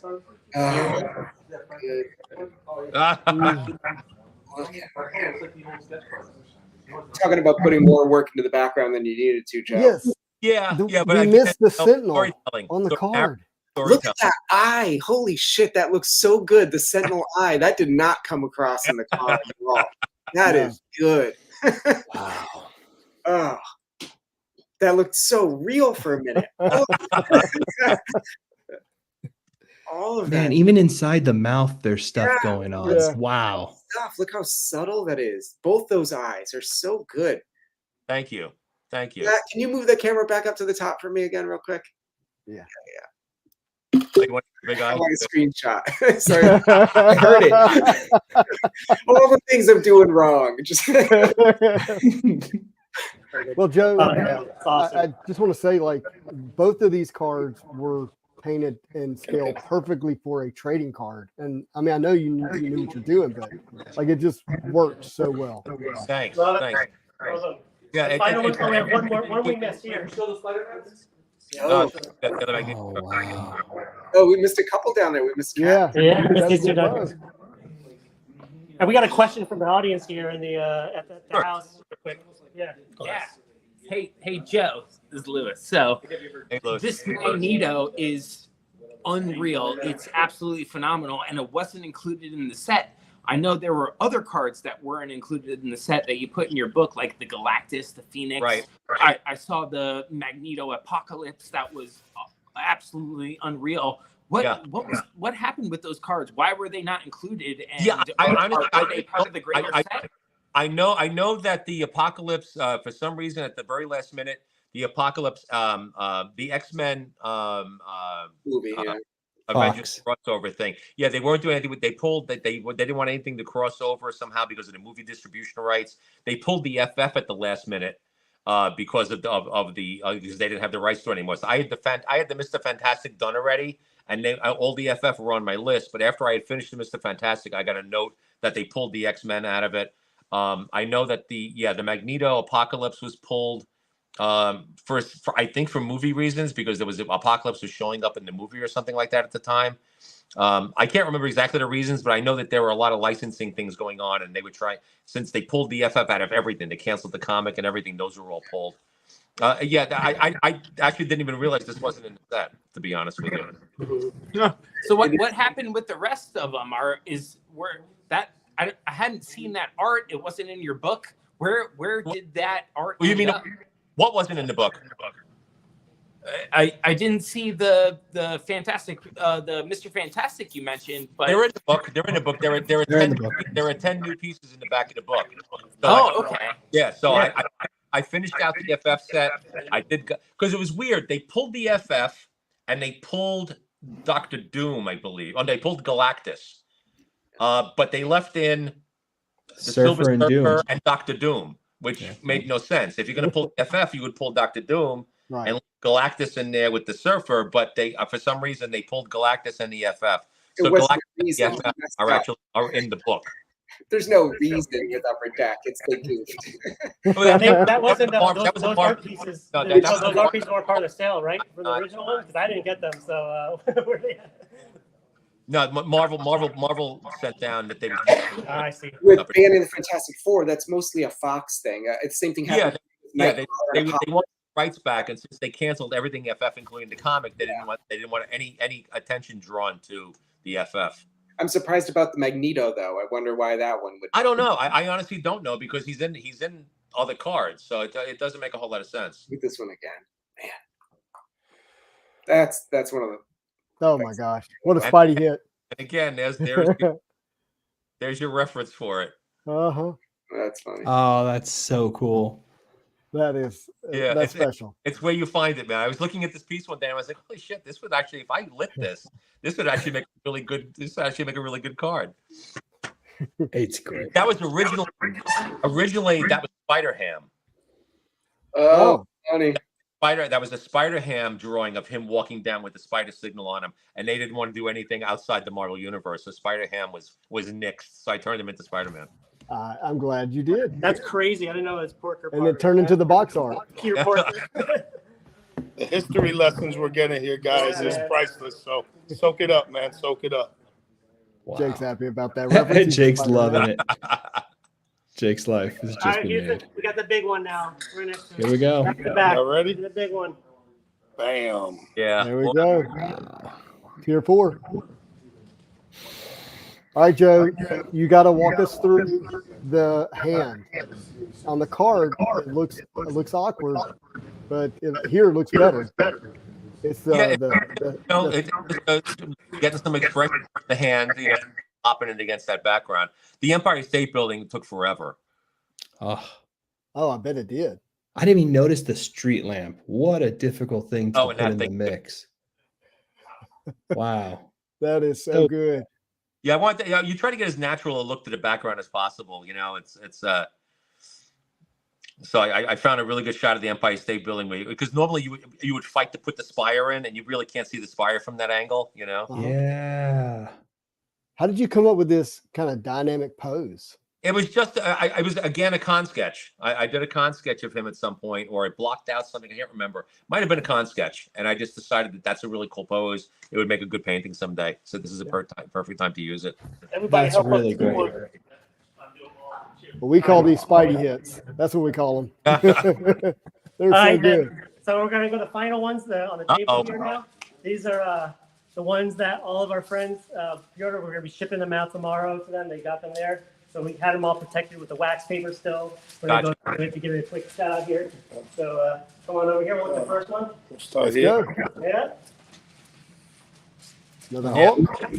This is another one of those hologram ones that you don't get to see really hard, but on the art it's insane. What is he destroying here, Joe? It was just some big thing with spikes on it. Nothing. It's just something that looks dangerous. Yeah. The amount of detail in all the holofoil pieces are ridiculous, man. I feel like they're some of the most detailed pieces, but we don't get to appreciate it because of the foil treatment. All right, it disappears everything. If you want to go back for a second, Colossus, the Colossus Juggernaut, that was originally Hulk Juggernaut. Oh. I changed the Hulk to Colossus. I think the sketch is in the book, if I remember correctly. Oh. That's cool. Looks so hard, like that Juggernaut. This is the best Juggernaut, I think. He was a lot of fun. I've never done it. I before, but he was a lot of fun to paint. I love the way the helmet and the face came out. The next one. There we go. Bullseye, Daredevil. Wow. The anatomy on the muscles, Joe, is just crazy across the board, dude. It's so. I appreciate that, man. Just the accuracy with the muscles, and it's just crazy. I think Bullseye is cheating in Las Vegas because he has way too many. All aces. This Electra. That's another favorite piece of mine. It's fantastic. Really simple, but I really like the piece. So much presence. Hey, let's get a close up, guys. Yeah, this is another one where I had an eerily similar sketch, even with the lighting, like half in shadow going on one side. Yeah, the only difference is you could see a little bit of like a hallway to her right hand side. Right. I kind of like this when I look at her face like really closely. It's got almost like a San Julian type vibe to it, Oh yeah, it does. We were talking about San Julia the other day. Amazing. Stunning. Again, the way you do blacks and reds together. Well, Boris Vallejo in one of the art books years ago, he made a comment that red never looks redder than it does next to black, and I never forgot that. And it really is true. Red just pops next to black. Fascinating. Here's a red next to gray. Oh, that's a banger right there. That's a banger. Those colors, that greenish color in the background, the two greenish colors, two more that they canceled. And it's like the colors I used all the time. I was like, shit, they're killing me. Another tier 4 character card here from the set. Yeah. And this, I think maybe the movie that just came out, because I remember seeing the Deadpool vs. Wolverine movie just came out like exactly doing this. So he originally had guns. He originally had guns. Guns out and put the swords in. I think the swords are a great choice because you have the guns on the head. And you have the sword, because swords are such a key weapon for him. The swords were. Great Doctor Strange. Such a timeless piece, man. It just thanks. I love it, and I love now knowing why you did it the way you did. That's a picture of my hand wearing one of my winter gloves. Came out so good. Great piece. Yeah, that was a fun one. I got because they belong together. They were purchased by the You know, same, same individual. that's an anchor. I don't know if it's noticeable on the car, but that's an anchor, an old anchor on the ground. Oh, it is. It's yeah, like muscle encrusted. Oh, yeah, I see that now. That's Wow. cool. I never caught that. And Tiger Shark was a specific request of mine because I love that character. Absolutely love that character. That's another one. Let me see that background near his left leg. Look how good. That's just like a crashed Oh, airplane. wow. That's that. Yeah, that's in Submariner 6. But Buscema, an Atlantean cruiser crashed and Lady Dormer was in it. Oh, that's an Atlantean cruiser. That makes sense. Oh, that's even better. It's like the mace that's on the ground was what's his name? The Prince of Atlantis, the guy, the warlord. He takes the land out his mace. So that's the mace that the guy had. I can't remember his name. I can't. Wow. I know who you're speaking of. Man, that's great. Here's an insane battle spectrum. Check that out. Ooh, wow. That's good too. That's really good. The pink. That's a great piece. The pink is perfect for such masculine character. It just looks perfect. I'm telling you, it's awesome. It's great. It was really, I was just trying to keep the color cohesive, but obviously not as bright as the colors on the characters. I can't hear you. Do you do color studies before you start? Not for these, no. Matter of fact, I didn't for most of my career, but when I started the Burroughs covers, I started doing color studies because I really needed them for those. But these, I just kind of winged. There was no time at all to do color comps for these. Yeah. Wow. Yeah, this I got to say, for not even seeing Deadpool's face much, this is one of the best poses. There's like everything about his body looks great there. Thank you. Yeah, perfect action pose. All right, who's going to go to the next one? What's the next? Oh, I think it's Medusa. Look how beautiful that is. Jesus. Yeah. That's again, red above in the background. I mean, I have to say too, like Lewis, I wanted to ask you, man. I know you're an aspiring artist yourself, and you're doing brilliant work on your own. What kind of learning experience has this been for you to see these in person? Man, I'm gonna be honest with you. Just it's crazy, man. Make you want to it makes you just want to go lock yourself up somewhere and just paint until you pass the hell out. And then, yeah, man, I've learned a lot from a lot of the amazing artists that I've been able to build friendships with, man, and just learning little techniques and just seeing little things, what small things, when they add up, they become big things. So it's stunning, man. But just some of this stuff, bro, it's like, bro, like, can't even pay. Very few people can. Well, honestly, that's kind of how I learned. I'm a totally self-taught painter. I didn't start painting until the summer I graduated high school. And what I would do is I would buy any art. Wait. Let's pause there. To be fair, didn't you go to an arts high school? Yeah, but I didn't paint while I was there. No, it doesn't count. The painting. You're still drawing. You've been drawing since you were like in utero, Joe. I realized a year because I wanted to be the next John Buscema, but I realized, like toward the end of senior year, that I'm never going to be fast enough to do a regular comic, and my attention span is really short. So I need to be able to do single pieces and move on to something else. So I won an award with that included a gift certificate to an art supply store in senior year, and I spent it on different paints. And what I did was I just tried out all these different paints to figure out which ones I liked, but I couldn't really master any one. So the first 20 years of my career, it's all mixed media. All those Savage Sword covers, all those Marvel covers, they're all dyes and markers and gouache and all kinds of crap. Wow. So I finally switched over to acrylics when I realized I really got to pick one and make it work well.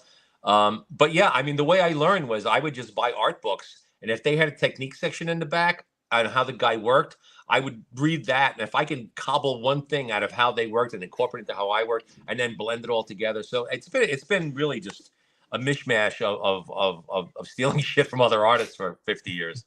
Was there I came out with a style that was there any art that had a step-by-step that you really pulled from?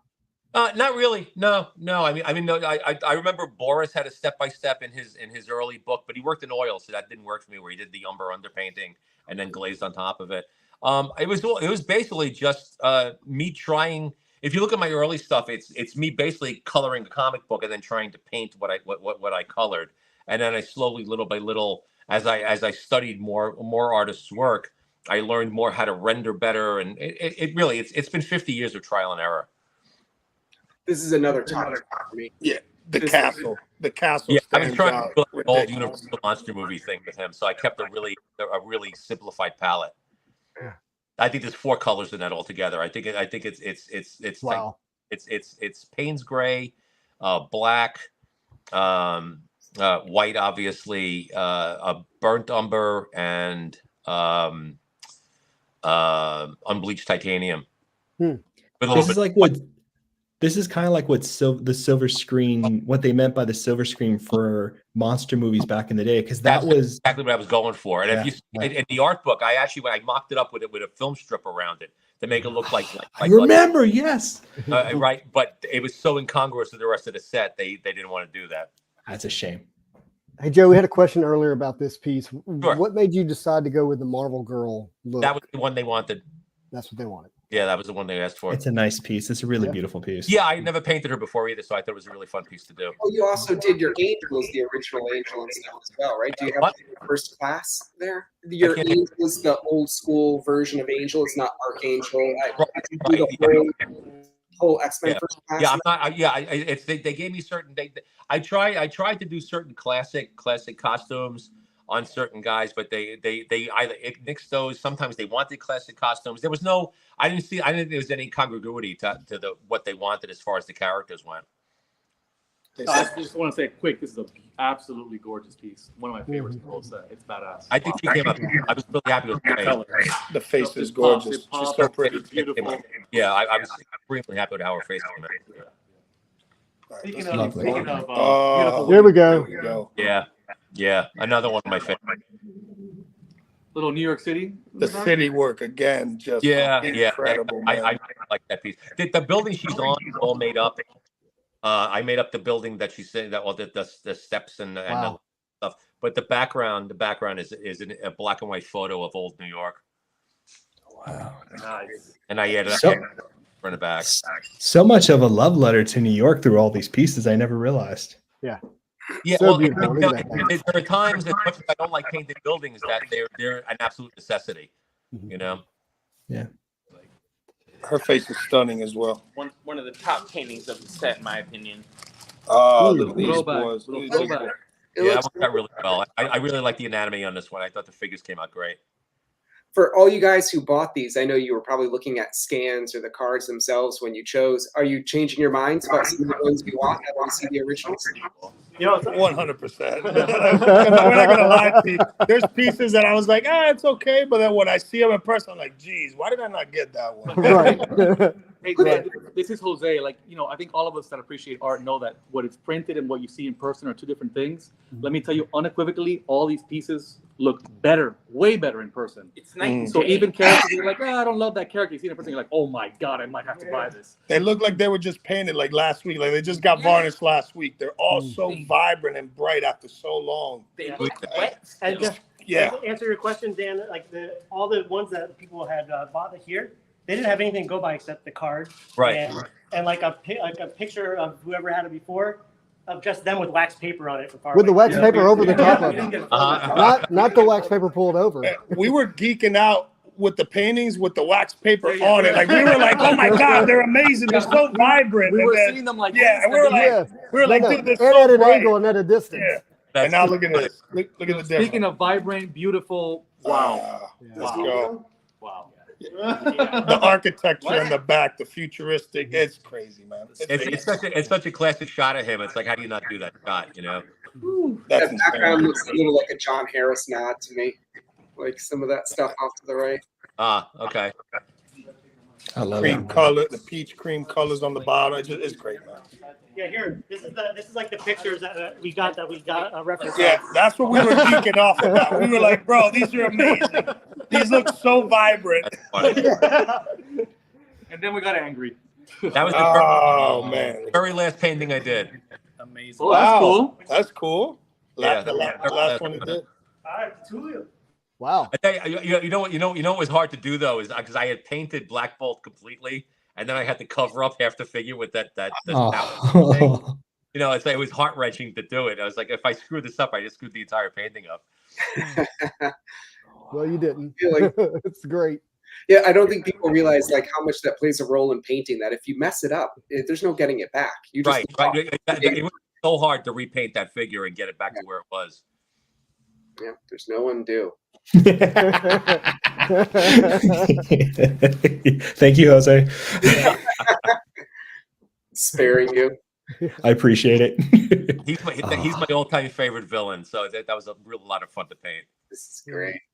He's a great villain. We love Iceman out here. That's the joke they mess with That's me. ridiculous. See, that's one that when I seen it, I was like, gee, I'm not a big Mephisto guy, but that piece is insane. I just imagine you being a fan of Silver Surfer issue number 3 as a kid. Well, that's my favorite comic of all time. And then painting this piece. Yeah, no, it's my all-time favorite comic of all time, and I had Joe Sinnott recreate the main splash page from that book for me. I have it hanging in my studio.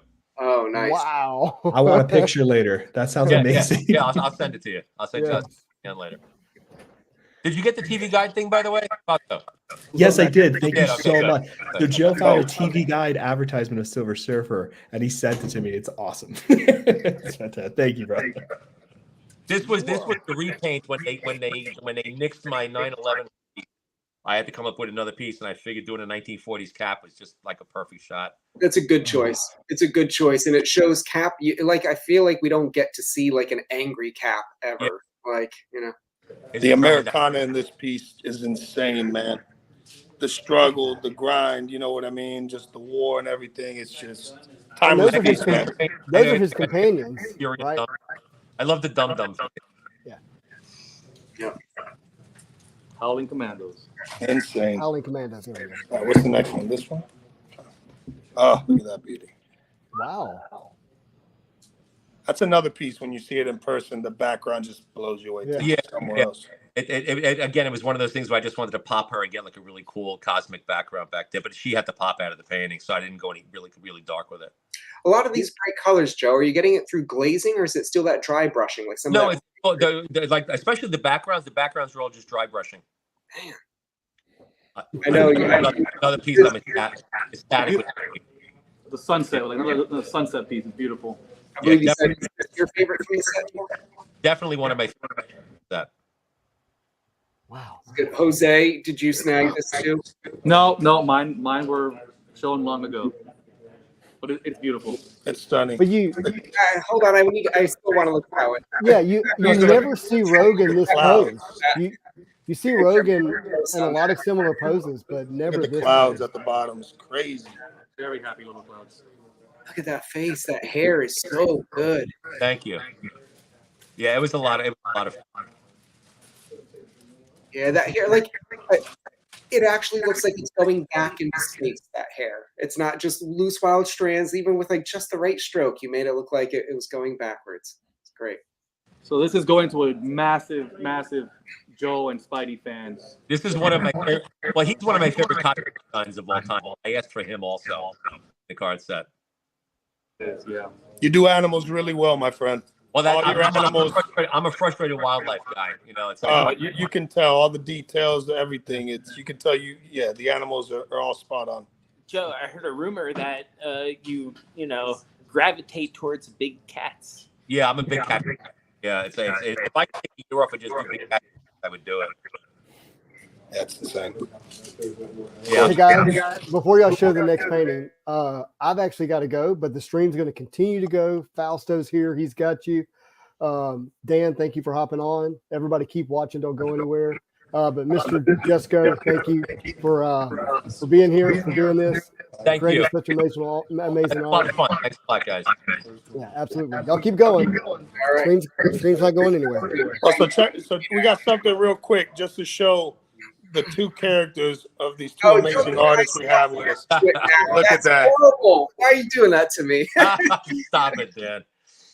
What do you mean, man? She's gorgeous, bro. It's awesome. Yeah, no, incredible. You got the sexy version, and you got the kick your ass version. Love it.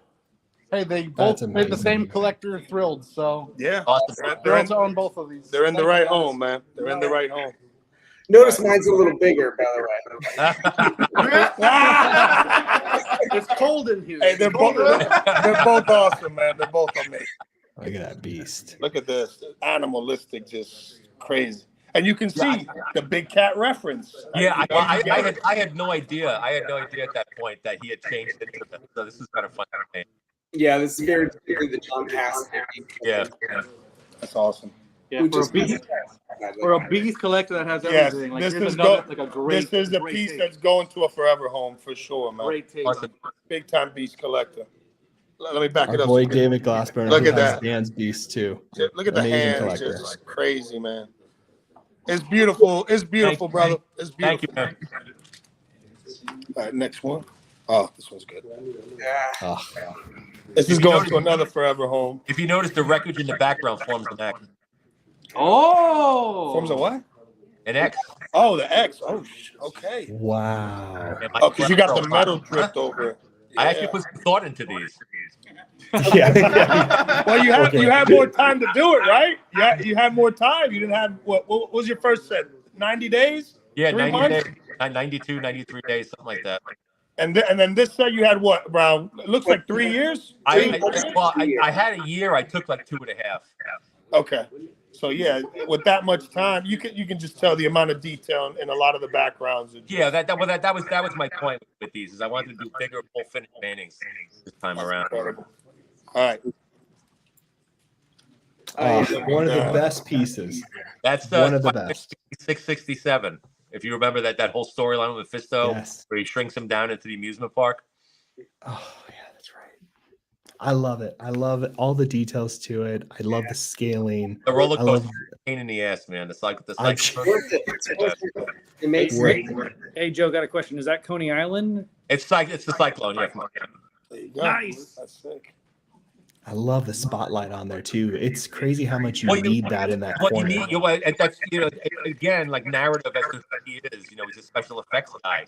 Yeah. Going back to like Ditko stuff where he had balls and the planets swinging around and stuff on ropes, and cables. Just thinking about the similarities. I did Mysterio with a tiny bit of Spider-Man and a spotlight in it. Just these solutions that tend to work, I think. Yeah.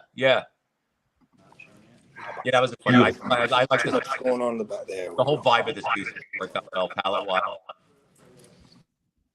It's a beautiful piece, Joe. Like it's a great position. It's a great composition. I love how much red and pink and how much is going on here. It's just such a great layering. Yeah, that pink is a tough color to make work actually, and I was kind of happy with the way it worked out. This is going to a really good buddy of mine, the homie Slick P, Brian, man. This is one of his Slick, favorites. yay. Yeah, we're gonna show this one, and then the next one is his as well, which is one of my favorites. okay. This is the last Spidey, guys. The fourth Spidey. That's Spider-Man, dude. Insane. The blue. The only thing I would change about this is I would have Spider-Man looking at him.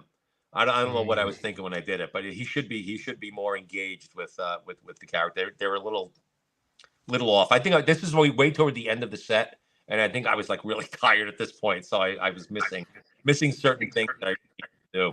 Spider-Man's looking at the collector like, guys, you think this asshole's really gonna do something to me, man? You think he's got a chance? I got this. That's insane. Cool. So we're down to the last 5 pieces. Okay.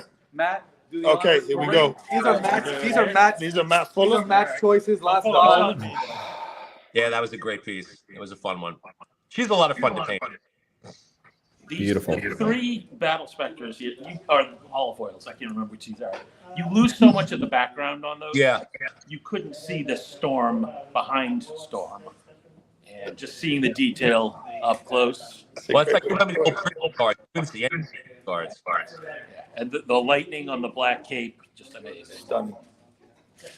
Right? Matt, you want to come on this side because Yeah, it's a lot nicer to look at them. Okay. All right, what's the next one? It's another one of them. What a That's piece. another one of the backgrounds with the liquid pouring of the liquid acrylic and just letting it kind of blend itself together.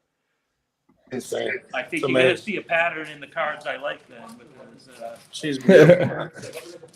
the next one, I believe, is that same technique. Yeah, right. It is. That's awesome. Look The way at the that. metal just shines. So It's bright. That's something that I've seen across the board. These paintings are ridiculously bright.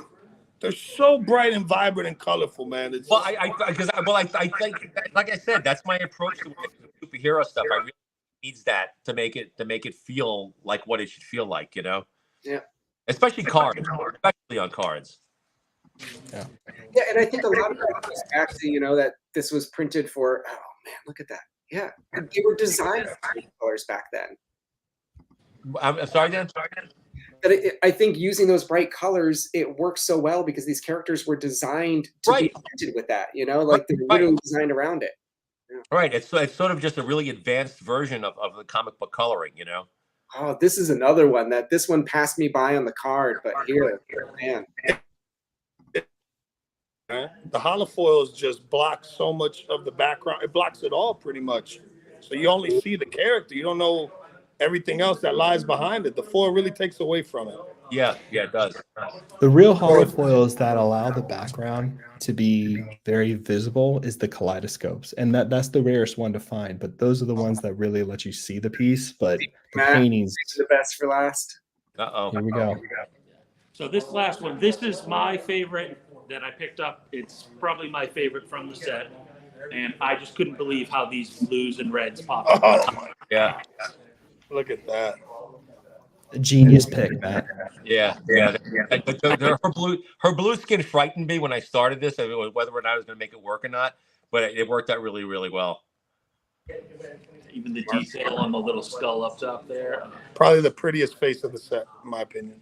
It's actually it's based on a promo photo of Emma Peel from the Avengers. Whoa. Diana Rigg. There's a Diana Rigg photo of her holding a little tiny gun, and I morphed it and turned it into her. That's funny. We've reached the end. Wow, we've reached the end. That was pretty remarkable. Yeah, that was awesome. It was a great seeing these all together.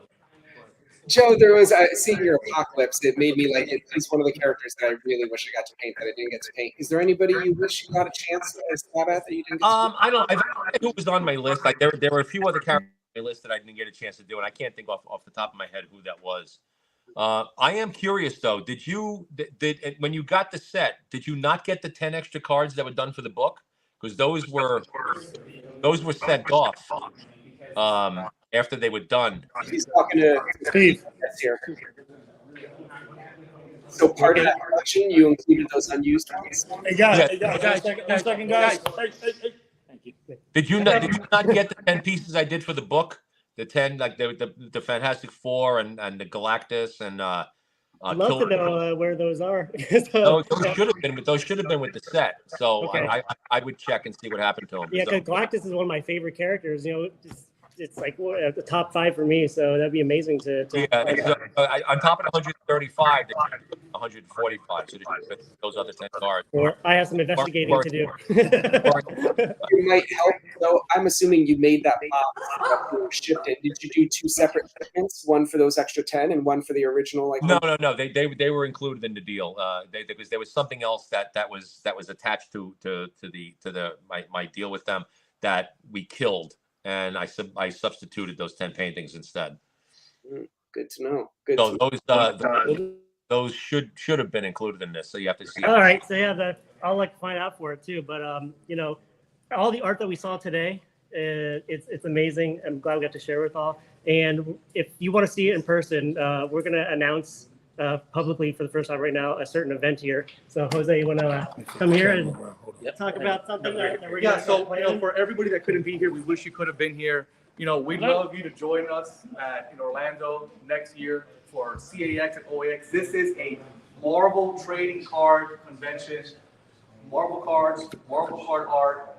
Everybody's welcome. Please come to Orlando. Please check it out. I mean, we had a great time last year.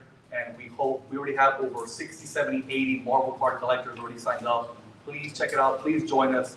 It's an experience of a lifetime. You can see a lot of these paintings there in person. I may be available. Down. Yeah, so then we have some cards too. We're gonna do a box break battle. So. Ooh, yeah, nice. I'll be there. I'm there. Yeah. So CAX is the official name. This is the branding of the CAX. Wait. Card Art Expo. The Card Art Expo is a con made by collectors for collectors, everything you've always wanted in a convention just for us, housed under the OAX umbrella. We really want to see a lot of amazing artists are going to be there. Dan is going to be there, and maybe somebody else on this call will join us there. More, you know, Dave Colombo will be there. Simone Bianchi will be there. Tons of sketch artists. Joe, you'll be hearing from us very shortly. Fair enough. Put you on the spot right now, Joe. We'd love to have you there. We'll take that offline. That's awesome. It's awesome.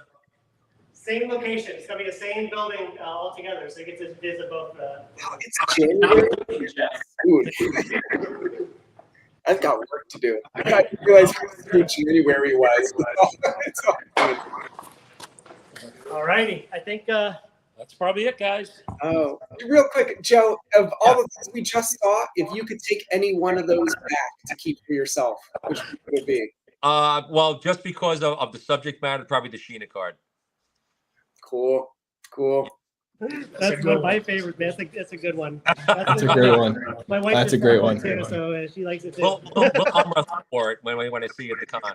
Yeah, I'll be definitely bringing that. Oh man, that one's one of my favorites. I mean, they're all my favorites. It's hard to pick, like, you know, your children in a way. It's hard to pick. Yeah, so fantastic collection. I'm glad that we all get to see it and share it. And over 100 people, man. Wow. 135 homies. Yeah. They've been Thank here you the for whole sticking time. around with us. How long we been live? Yeah, man. Over 2 hours. And Joe, thank you so much for participating with this too, man. Yeah. Oh, thank you. You made Thank this real you. special. I'm Joe. psyched. I'm psyched to see the artwork in the hands of people who appreciate it. Yeah. You know, like when I heard it's been in a box for 10 years, it's kind of heartbreaking, you know. Yeah, it breaks our heart too, man. It's incredible. And Dan, thanks for seeing you again. Yeah. You guys made this. You guys made this experience a million times better. Without you guys, it wouldn't have been the same. Yeah. So appreciate the both of you, man. That's right. Thank Yeah. you. And it's always a pleasure. Dan. Justin Fausto. I'm gonna have to come North Carolina and break Dan's hand. He's too talented. Yeah. Yeah. And anytime you're in Miami, come by here. You get to see a lot of them too, and your wife can come and play some piano as well. That sounds awesome, man. We'll talk during the week. All right, sounds good. Hey, listen, shout out to the audience. 136 of y'all been here the whole time. You guys are amazing. Thank y'all for coming. Fausto for sitting here with us. Fausto, you're amazing. Justin, a legend. Thank you for allowing us to use the channel to promote this amazing art. This is just an epic experience and an epic event. It's going to be in Marvel Card history forever, man. We did it. Likes, follows, Beautiful thing. subscribes. Appreciate all of y'all for coming through, man. Hey, and there's still a lot of beautiful pieces left available, guys. If y'all want an opportunity to take one of these masterpieces home to cherish them forever, there's so many amazing pieces left. Make sure y'all check that out. Link is in the YouTube. Yep. Will do. Awesome. Thanks for having us, guys. Bye, everybody. Hey, guys. All right, bye-bye. Stream. Bye, everybody. Well, cheers. You guys are legends, man. Oh, I guess not. Okay. Justin, you're a legend. You're